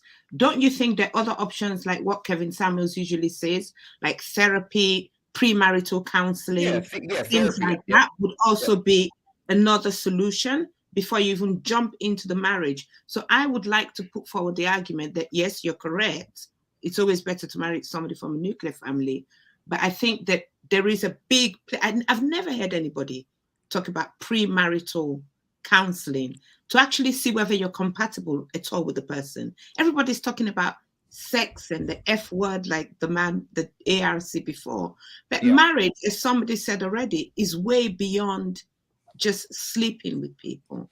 It's about building families. And you need to put just the way you go to university to learn how to be a business person. There should be a school where both parties, especially those from single parent families, go to learn how to organize a family and be each other's mates. Yeah, I totally agree with you. And I'm sorry, Bernard, go ahead. You saw Oh, no, I was just I was about to move it on because I just realized that shame on me for having Theo wait this long. We're here in Atlanta, Manosphere meetup. He probably got a lot of work to do, and I got him sitting here waiting to speak and whatnot. Hold on, I was about to respond to somebody in the chat, then I lost it. Damn it. I lost what I was trying to find. I do want to pass it to Theo. While I look for the comment I was trying to find. Well, no, what was the comment you were trying to you what was the comment? I just wanted to respond to it might be the same one. Just what did he say? Somebody in the chat said, "Oh, so we're promoting marriage in the red pill." It's not about. See, I think what's getting lost here is that people aren't really listening to me. What I'm trying to promote in the red pill is order. There's been some sort of imbalance that has been taking place, and there's some disorder. Marriage is order. Listen, man. Before I was married, I used to sleep around. I didn't care, but I know coming from a nuclear family that marriage is more orderly than frolicking around, living a hedonistic lifestyle. It is, And so what I'm saying is that it's our duty as human beings, whether you like it or not, to create and establish order and live in an orderly society. And somebody can say, well, that's not true. Well, if it's not true, why don't you go live in the woods somewhere off the grid then? You don't need to be here. Because the fact of the matter is that we are always advancing. And the red pill is a part of this advancement. Marriage is an aspect that creates and maintains society better than a non-nuclear society. I hate to say this, but look at the African American community. Well, I think what people are saying, and this is one problem this space runs to. I think what people are saying, like we acknowledge everything that you're saying. I mean, we've acknowledged it long ago, and could surgically, historically break down how everything happened. We could take you back to what was predicted in the Moynihan report, and could show you line by line on a data sheet how it all came true and the whole works and everything. And so that's where things hit the fan. We get it. That's where the shit hit the fan. Yeah. And it's still on the fan, and more shit is being thrown against the fan. It's just the problem that we run into in this space. If bringing order and stability to the chaos means people need to get married, I think it's probably better to be said is the chaotic people need to not be chaotic, because it's difficult if you're asking those that are not chaotic to pick from the chaotic crop, and that's where you said vet and everything. So what this is what will end up happening. The few people that are not chaotic, if they do a good job, and I think I've done a decent job of that. Like I'm with somebody who's not chaotic, and we're together and we cool and we happy and everything is good. I think decent people among us are able to figure that out. There are some that say, hey, I'm not even trying to figure that out. I'm about to make sure I keep my guard up, protect myself at all times, and just keep it casual, and it is what it is, and that's how I'm going to live. There's nothing wrong with a man doing that. I mean, there's a lot of people who live that lifestyle. And they may get married and have children later in life. Shout out to ARC. He's 57, got married and got a family now. So I don't think people are. It's almost like you're saying the red pill space is. You can't talk about the red pill space as if the red pill space is the space that promotes knocking women up, baby mom and baby daddyism and all of that. Mm-hmm. That ain't okay. Good. I'm glad that's not what you're doing, because this is a space that does speak against that. But the institution of marriage, a lot of them are not with that, which I understand completely. I'm not with them legally binding documents at the courthouse either. So that puts us in a situation where people who acknowledge that things are structurally messed up, the only way to really quantitate the structure is look at what's going on with people who are married, what's going on with people who are not married. But the people who acknowledge the lack of structure are saying, yes, there is some structure in marriage, but those legally binding documents at a courthouse are stupid to sign, so I'm not going to get married. So that makes that person get lumped in with all the fuckery that's going on from the unstructured, unmarried people. So it's hard to really quantitate it. So some people like to straw man this space and say that, no, y'all are the fuckery. Y'all are the ones out there serial impregnating women and doing this and doing that.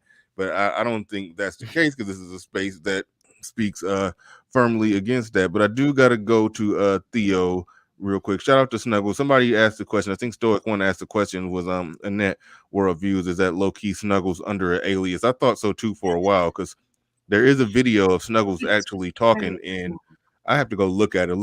It was an older video from like 7 years ago. I had to look at them side by side, see if they look alike, but they definitely sound the same.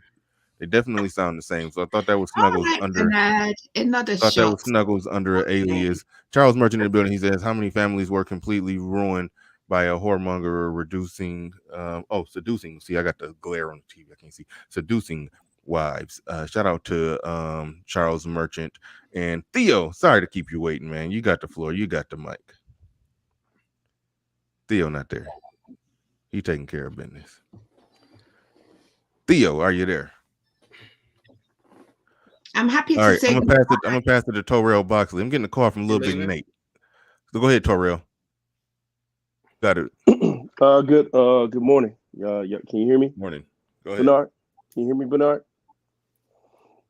Yeah. Bernard, can you hear me? Yes, no. We can hear you. Oh, okay. Thank you, brother Chaos. No, I was super chatting earlier, bro. I don't have no problem with you, brother. Okay. I actually am listening, and I respect you, brother. And you sound like a brother that's out here doing good. I can only imagine where you're coming from. I mean, seeing all of those brothers with that job that you had. Man, that's terrible, man. Hey, y'all, good people. I have an announcement to make. Little Big Nate just hit me up. Him and his son are on the way up here.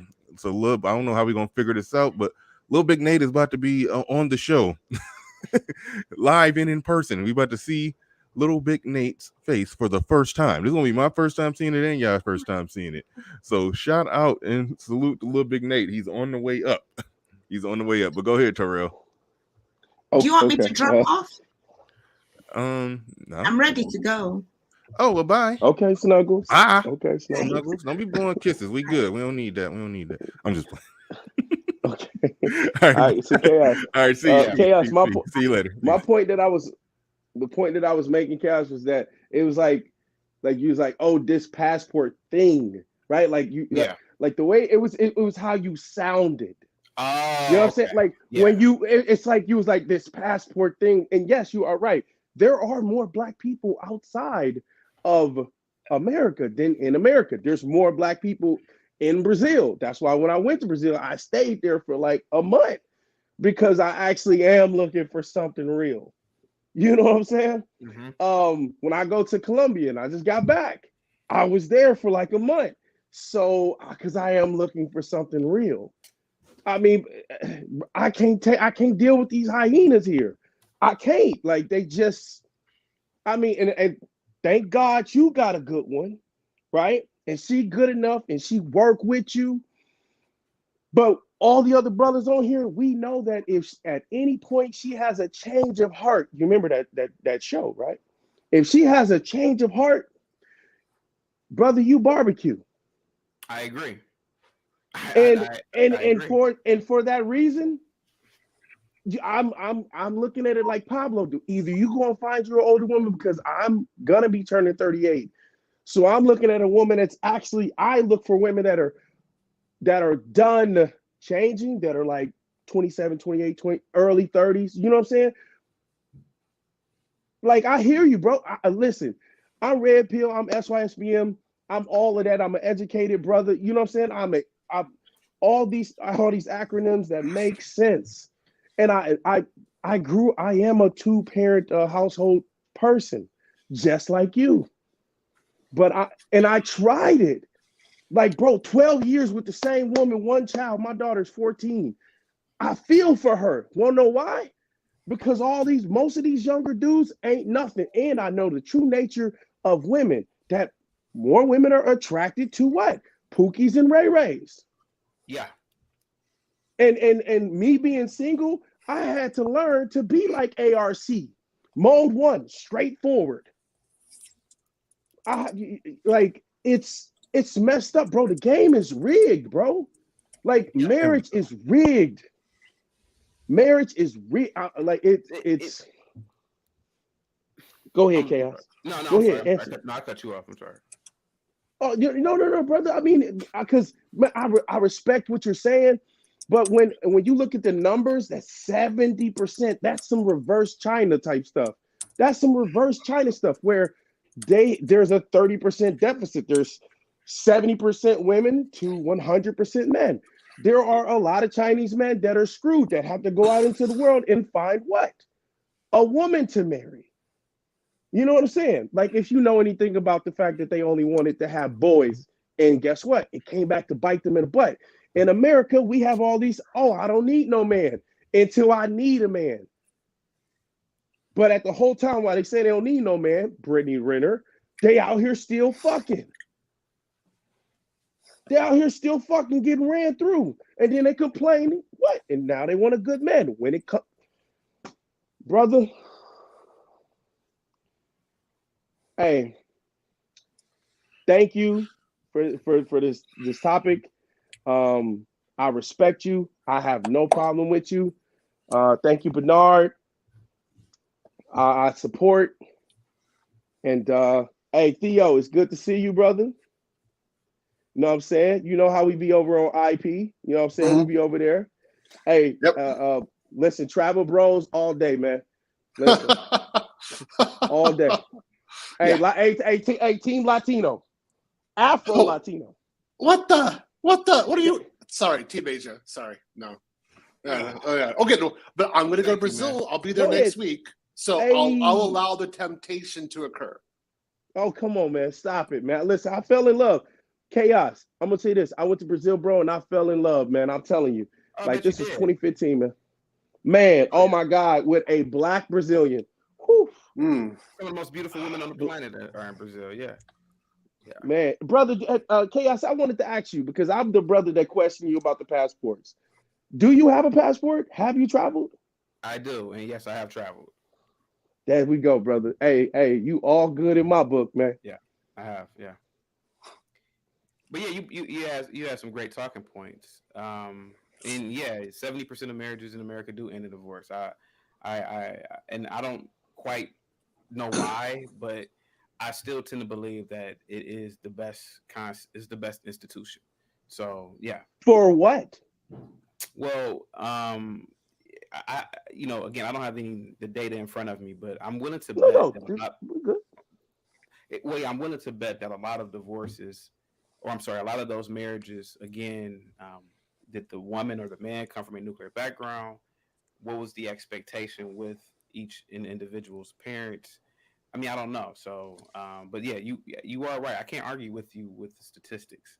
You are right. Over 50% of marriages in a divorce, I think, is higher for blacks. I think it is close to 70%. Yes, it's 80%. Yeah, no, it's 80. It is pretty high. Yeah.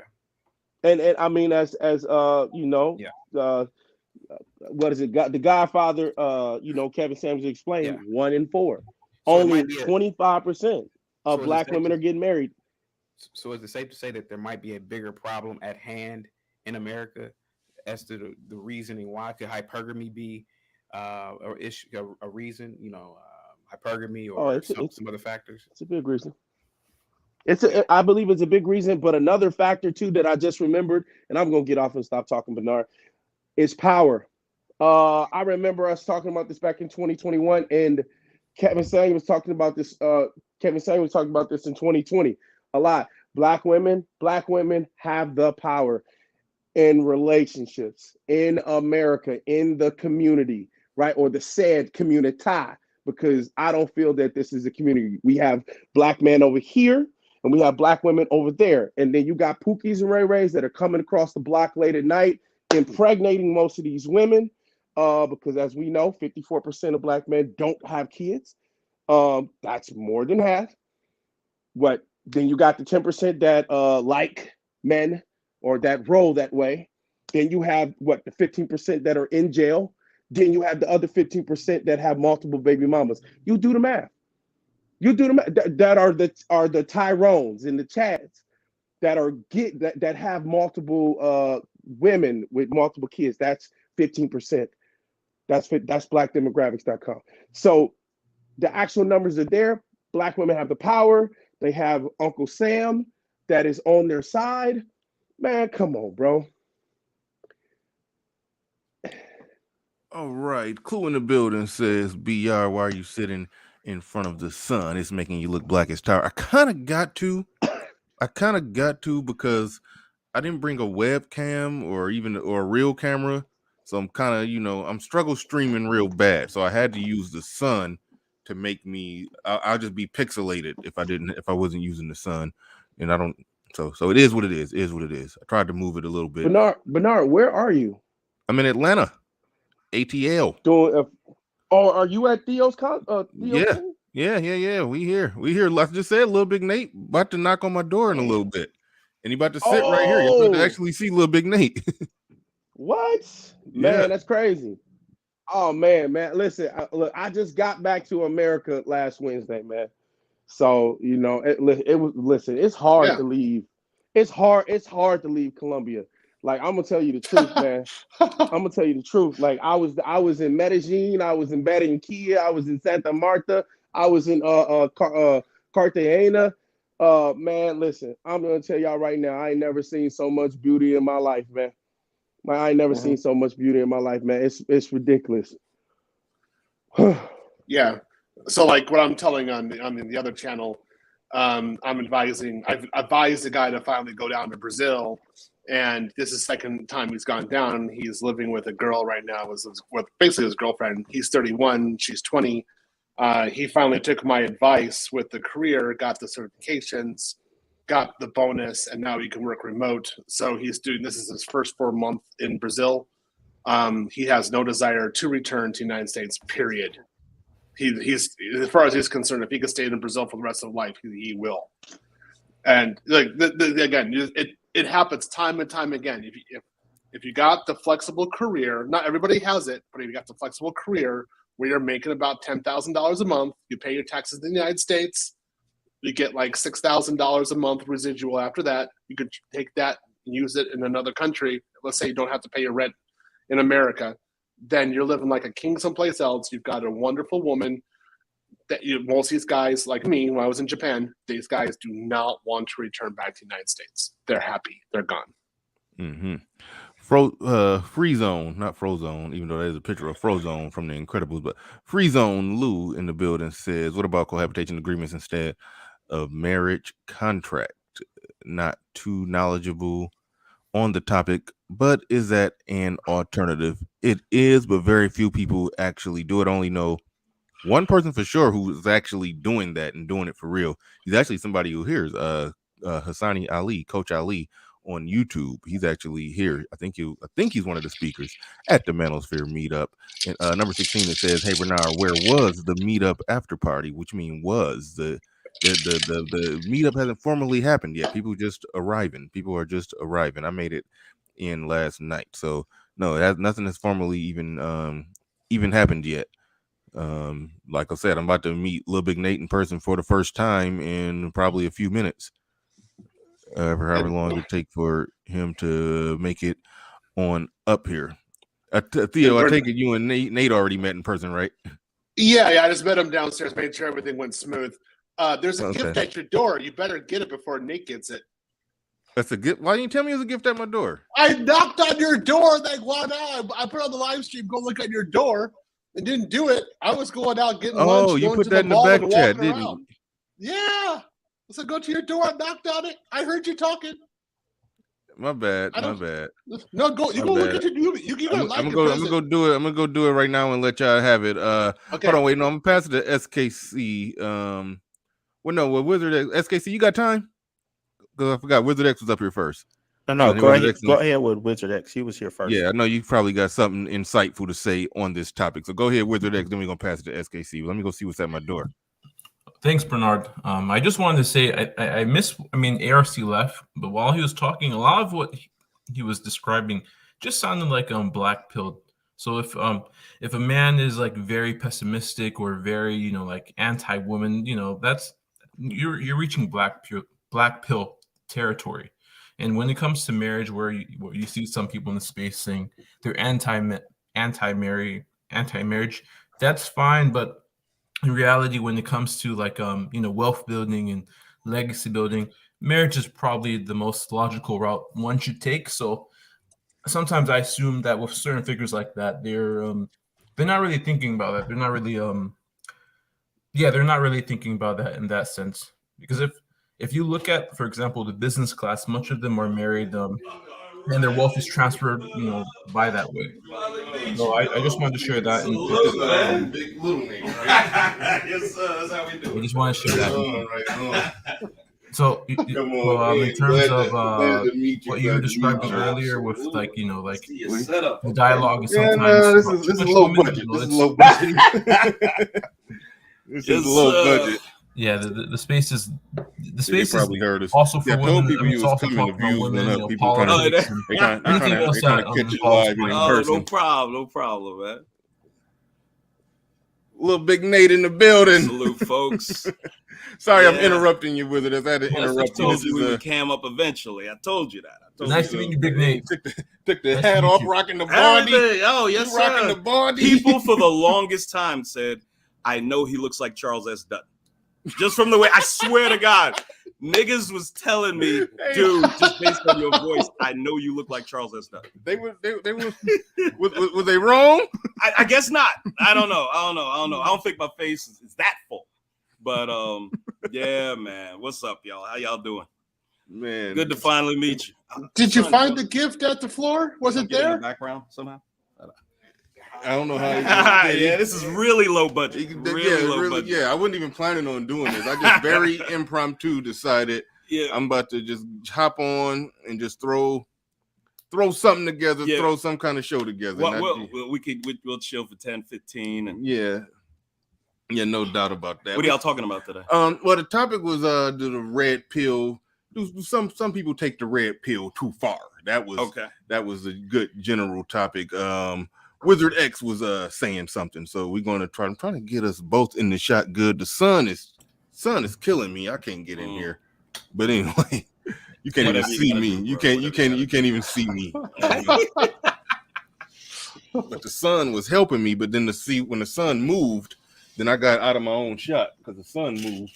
When I started the stream, it was giving me some picture. But all right. So let me put a little comment on here. Yeah, just for Bernard, I was just saying that a lot of the dialogue that sorry, I forgot. And what's your name again? The one in the blue blazer.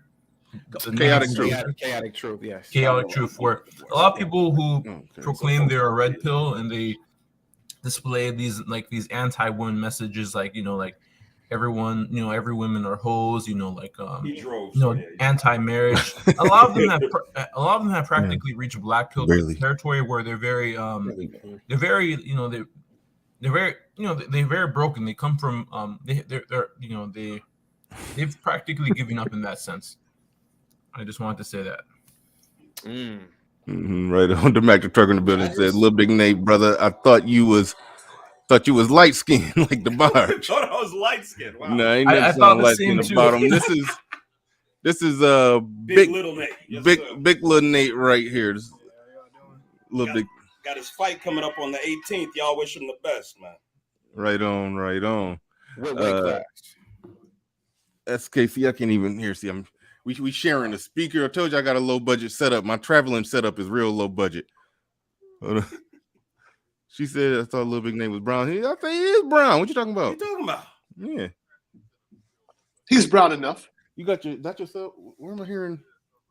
No, yeah, you gotta turn that down. Yeah, I'll turn it all the way down. Yeah, you gotta turn that down. Terrible YouTube. He's broad enough. He's broad enough. That's good enough.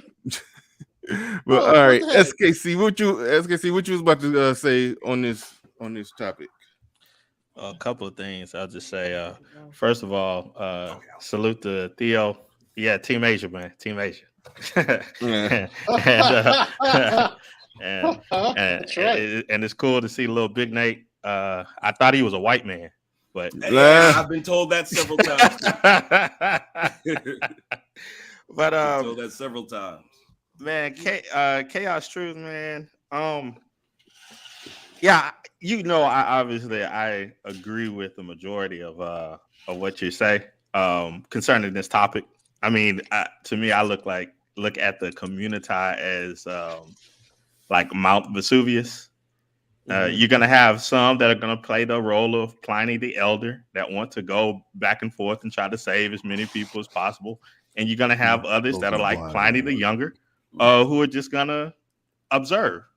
And I just think that when you look at, if he left it too, when you look at I just think we live in a special time. We get to observe the destruction of a subculture that it had great potential at one point, but once that Civil Rights Act came in and it got overran by feminism and Snow bunnies, all of the intersectionality and all that stuff,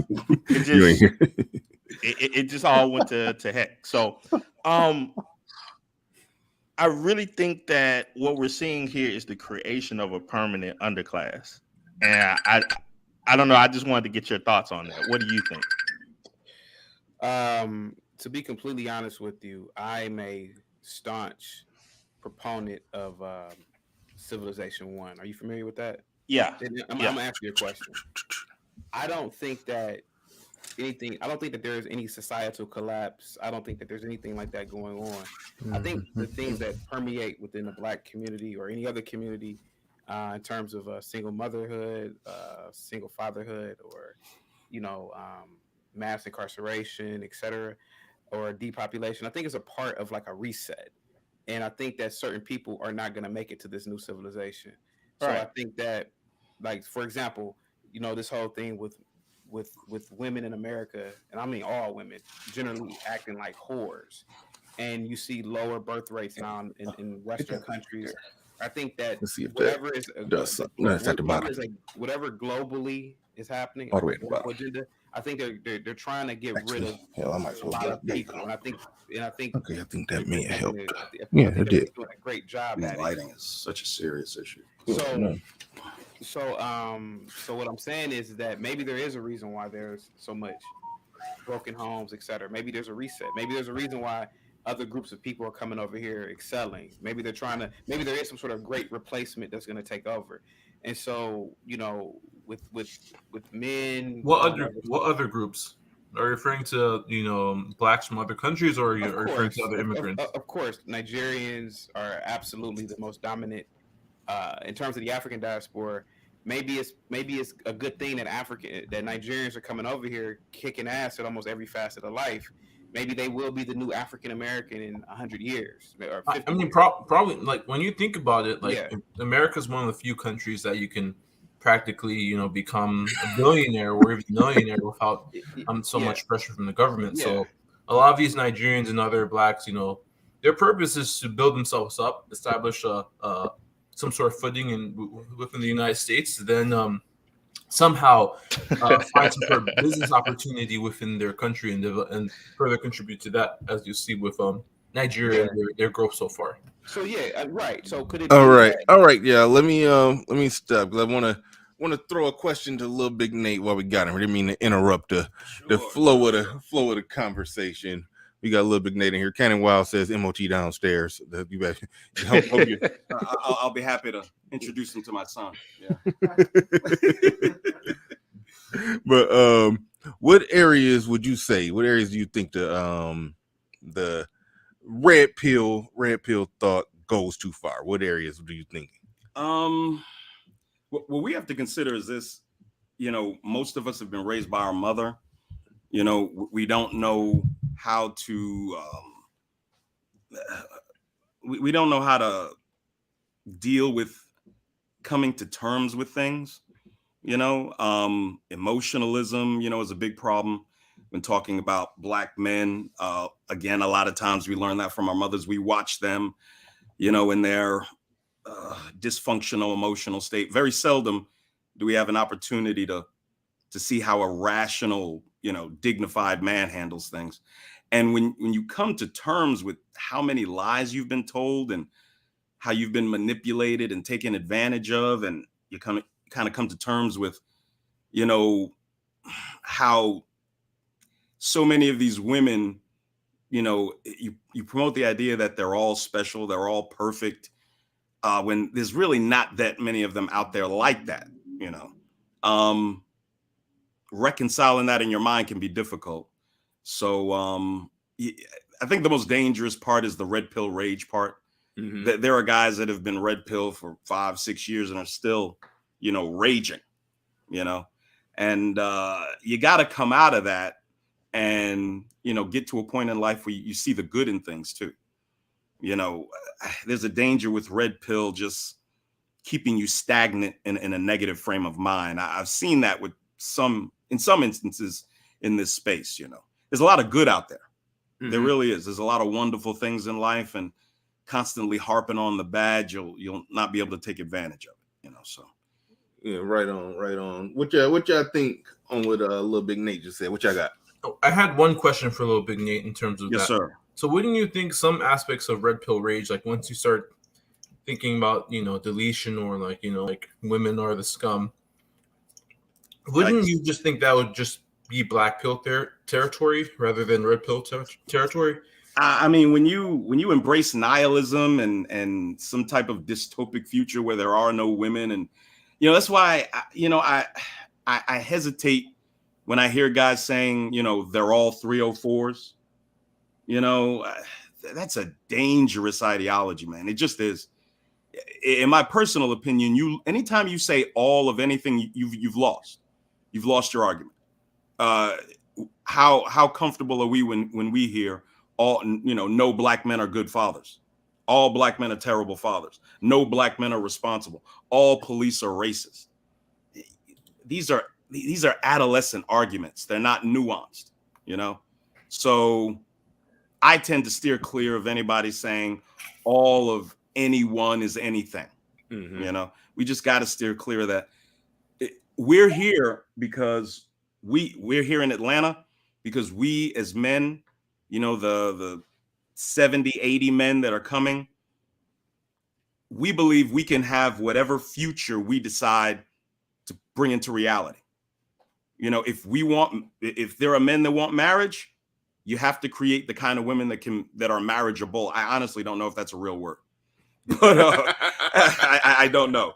But if there are young women out there who are open to getting their direction from proper men, and they get on the road that we tell them to, I mean, Lord knows there's enough evidence, you know, that there's of all the carnage there is among Western women, and especially the ABW. But if they're willing to listen to what men have to say, then we can create the kind of women. Even if it's 2% of women, that's almost 4 million women. You know, all races or whatever. If 2% of the American women will listen to what we have to say, if there's 170 million women, 2% is, you know, the 3 to 4 million range. And then we can take those women and just start something anew. And everybody else, you just got to let them fall off the edge of the cliff, man. It is what it is. But if you start believing the idea that there are no good women, how can you argue with these failed ABWs and failed black female YouTube when they insist there are no good black men? How do you argue with them? You know, so it's a losing argument.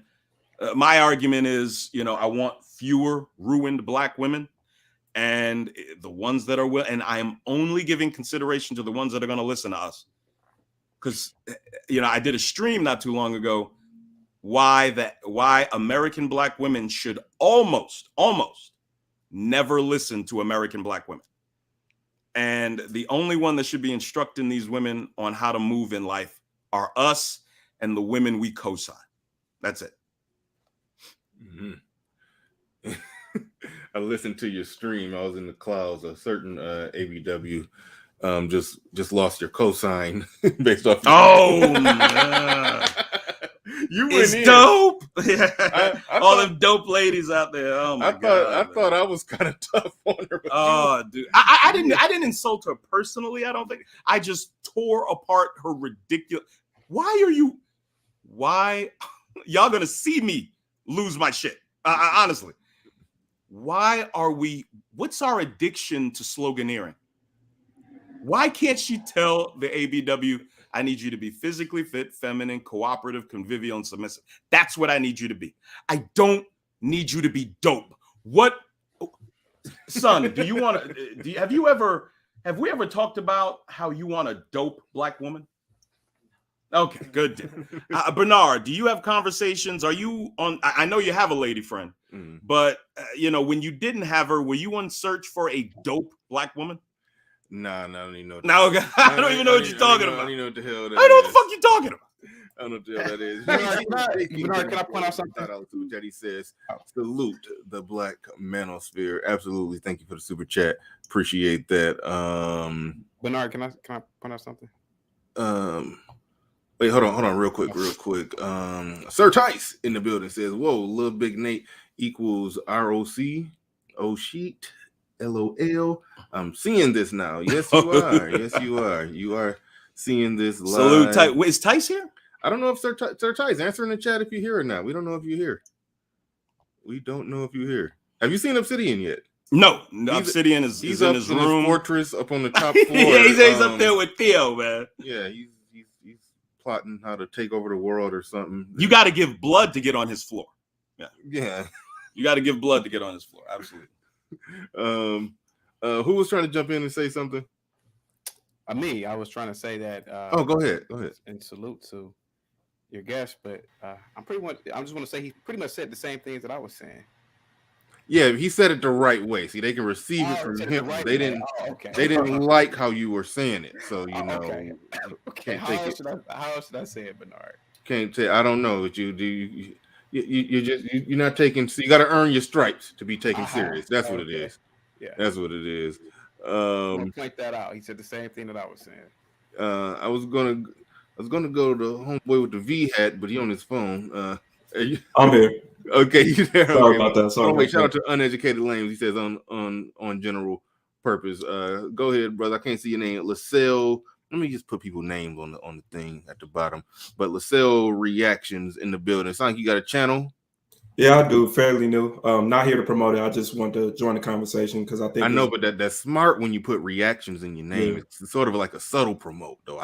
Because I'm looking you up, so it worked. It worked. I appreciate it. So shout out to you. Go ahead, you got it. No, I just wanted to join the conversation because I've been seeing a lot of talk about, the April Mason. You got other people that's coming from Lapeef. Let's talk. It's kind of like probably too loud. This whole like box out of women coming into the manosphere, and is the red pill too much? Is it too little? And from what I understand, I think the issue we have right now is that I don't think the red pill exists anymore. I think what it is this echo chamber of black men speaking their thoughts, whether that's black pill, purple pill, orange pill, whatever color you want to put to it. It's just a bunch of men saying what they feel like. And I think what happens is that we're blending the lines. So like you might have somebody who doesn't care about marriage, doesn't really like women in general, and then you might want to put him in a black pill type of pocket, but because he's just a man talking on YouTube, he's automatically red pill.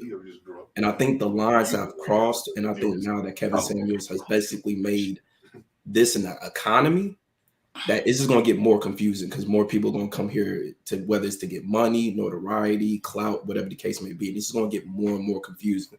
So until people have like a real solid understanding or classification of what it is, it's going to be hard.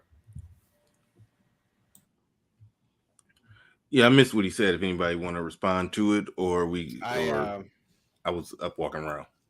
No, I agree with him. He is right. I think that the red pill, in terms of online, has become an echo chamber. Pretty much everybody is just talking the same talking points and talking. And I do agree too that it doesn't really exist. And I know what you're saying.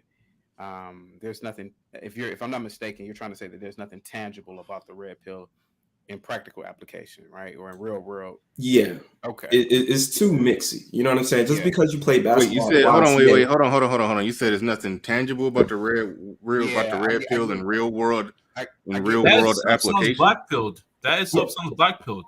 No, that's not what I meant. What I meant by tangibility is that there's not much to kind of put it in its own pocket. For instance, I get what when you ask a black person if he makes music and they say, "Oh, he raps," it's automatically a dumb question of "Where's your mixtape?"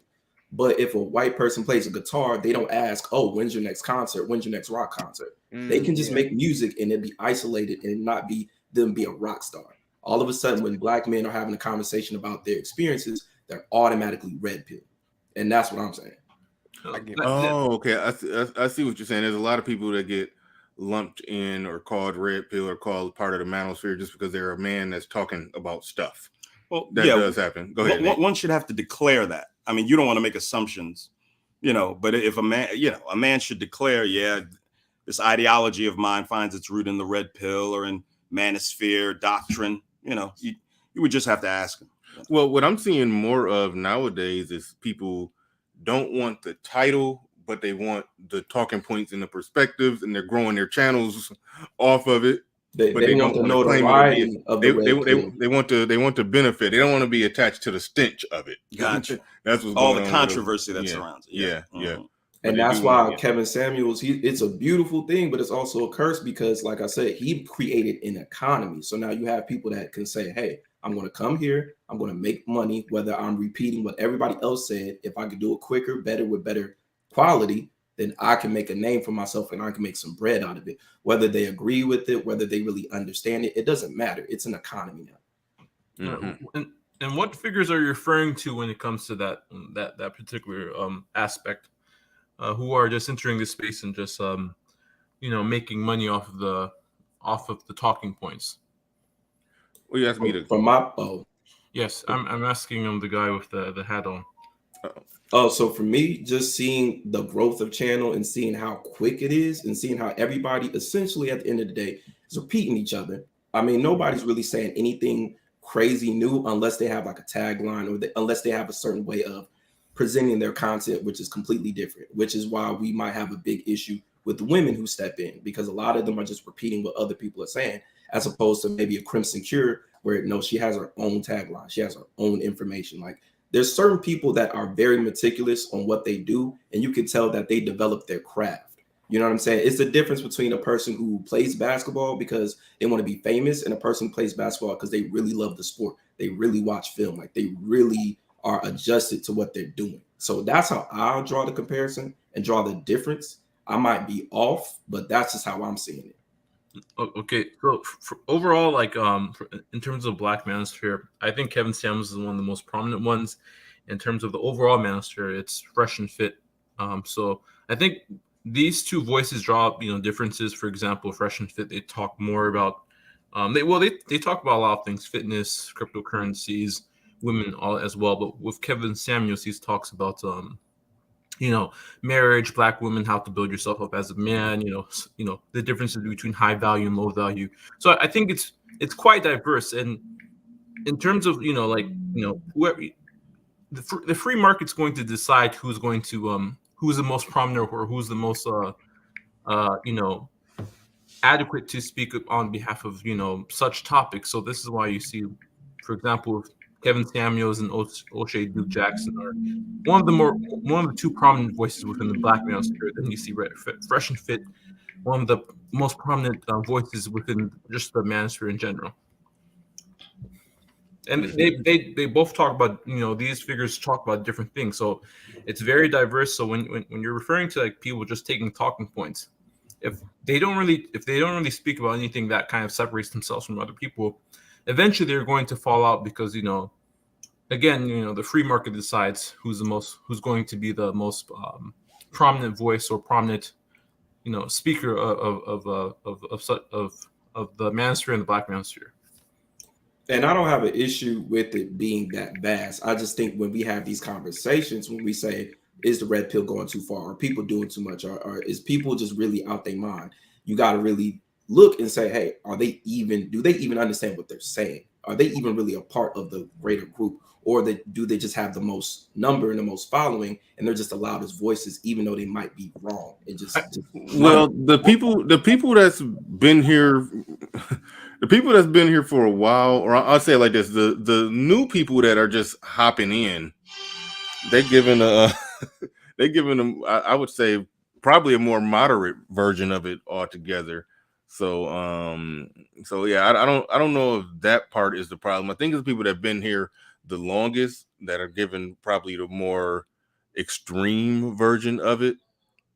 But so I don't know, that varies, that varies, but overall, I'm sorry, I'm on a semi ramble because I'm looking at something else. But shout out to JC in the building. He says a lot of women and men coming here to clout chase. I don't really care about that word clout chasing. I mean, you're supposed to do content that's content based off what's popular and what's going on, and sometimes another popular creator may be blowing up and you want to do a reaction to him. I mean, the name is Lascelles Reactions. He's going to be reacting to stuff. People going to react, but some people do see the space. They don't really rock with the space, but they see an audience here, so they want to come here and try to just use the audience for their own little agenda or whatever they want to try to spin it to, or say this is what this space should be about. Y'all should be talking about this instead of that.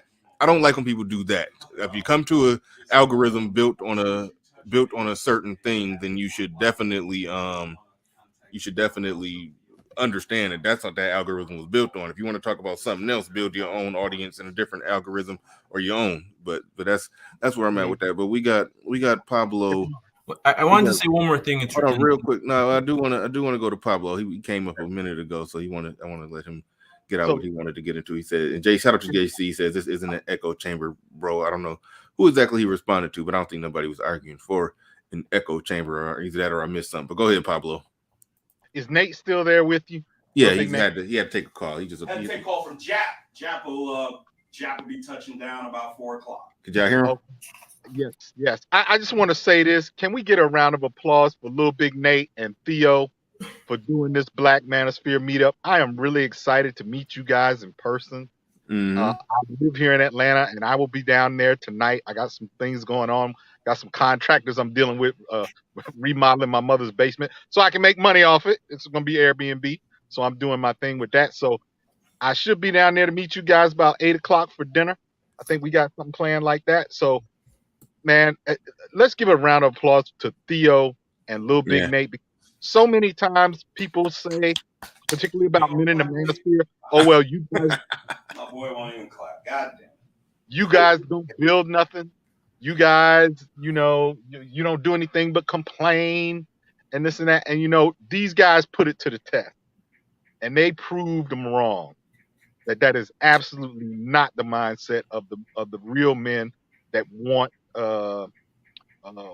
progressive reform of the community, so to speak. So, yeah, man, I couldn't be more excited and more happy that they've done this.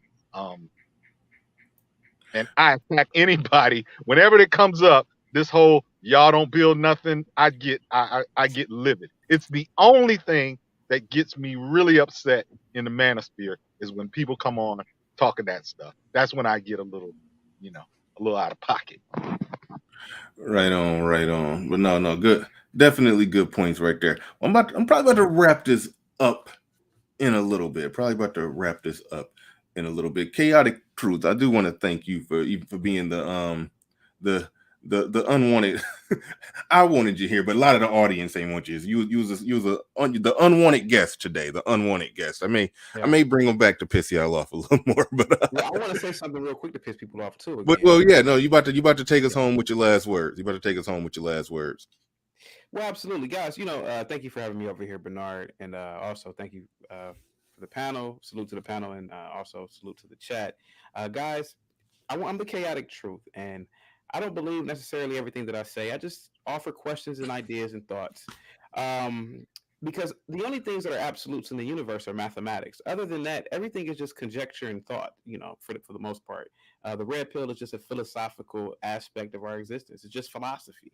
It hasn't been codified, and it's just thought. So I respect everybody's opinions and perspectives, and hopefully you respect mine. Yeah. All right, and you just made me lose it a little bit when you said you don't believe half the shit you say. Of course not, because I don't believe. Because here goes the thing. I don't know. I'm not. I can deal with a crazy person who believe the stuff that he say. Little Big Nate is a little crazy, but he believe every word that come out his mouth. So I can single word. I can rock with Little Big Nate. This is the red pill truth. I don't know if you guys believe this, but I do from a science perspective. We're apes, and we're living on this blue floating rock in the middle of nowhere. Nobody really absolutely knows any fucking thing. And let's keep it real. So everything that we're doing, we're evolving creatures, and we just are on here talking on this light box, and that's it, So it's no harm, no foul, So yeah, that's why I say I don't necessarily believe everything that I say either, because I don't really know for real. I'm just a dude. All right, man. All right, car designer Chris, thank you for becoming a member. I do appreciate that. Yeah, I see the membership tab right there. Feel free to go ahead and click that. But look, man, I appreciate everybody who came through today. Appreciate you coming through. Chaotic Truth. Shout out to Pablo. Shout out to LaSalle Reactions. Go subscribe to him. You'll type in LaSalle Reactions and you should be. In fact, I'm gonna do you one better. Because I actually went looking at your channel. So real quick before I go, I'm gonna do you one better. I haven't listened to none of your content, but I'm about to drop your link in my chat. Please don't turn out to be crazy. I done sent them to some. I believe what I say. To some madman. I'm not crazy, but I believe what I say. And I appreciate that. Thank you. They go to link in the chat. Y'all can go check that brother out. And again, thank you to everybody. Thank you, Little Big Nate pulling up on me, man. Finally, I'm not white. I am short, about 5'5" or whatever, but doesn't matter. I walk like a big nigga. Yeah. And but they were right about the Charles S. Dutton. I don't think I look like Charles S. Dutton, but if you say so. They got you. They got you there. Dead to rights there. Okay. They got you there. But all right, y'all, we out of here. Peace. Hey, salute. Have a good one. Peace. Yeah. Have a good one.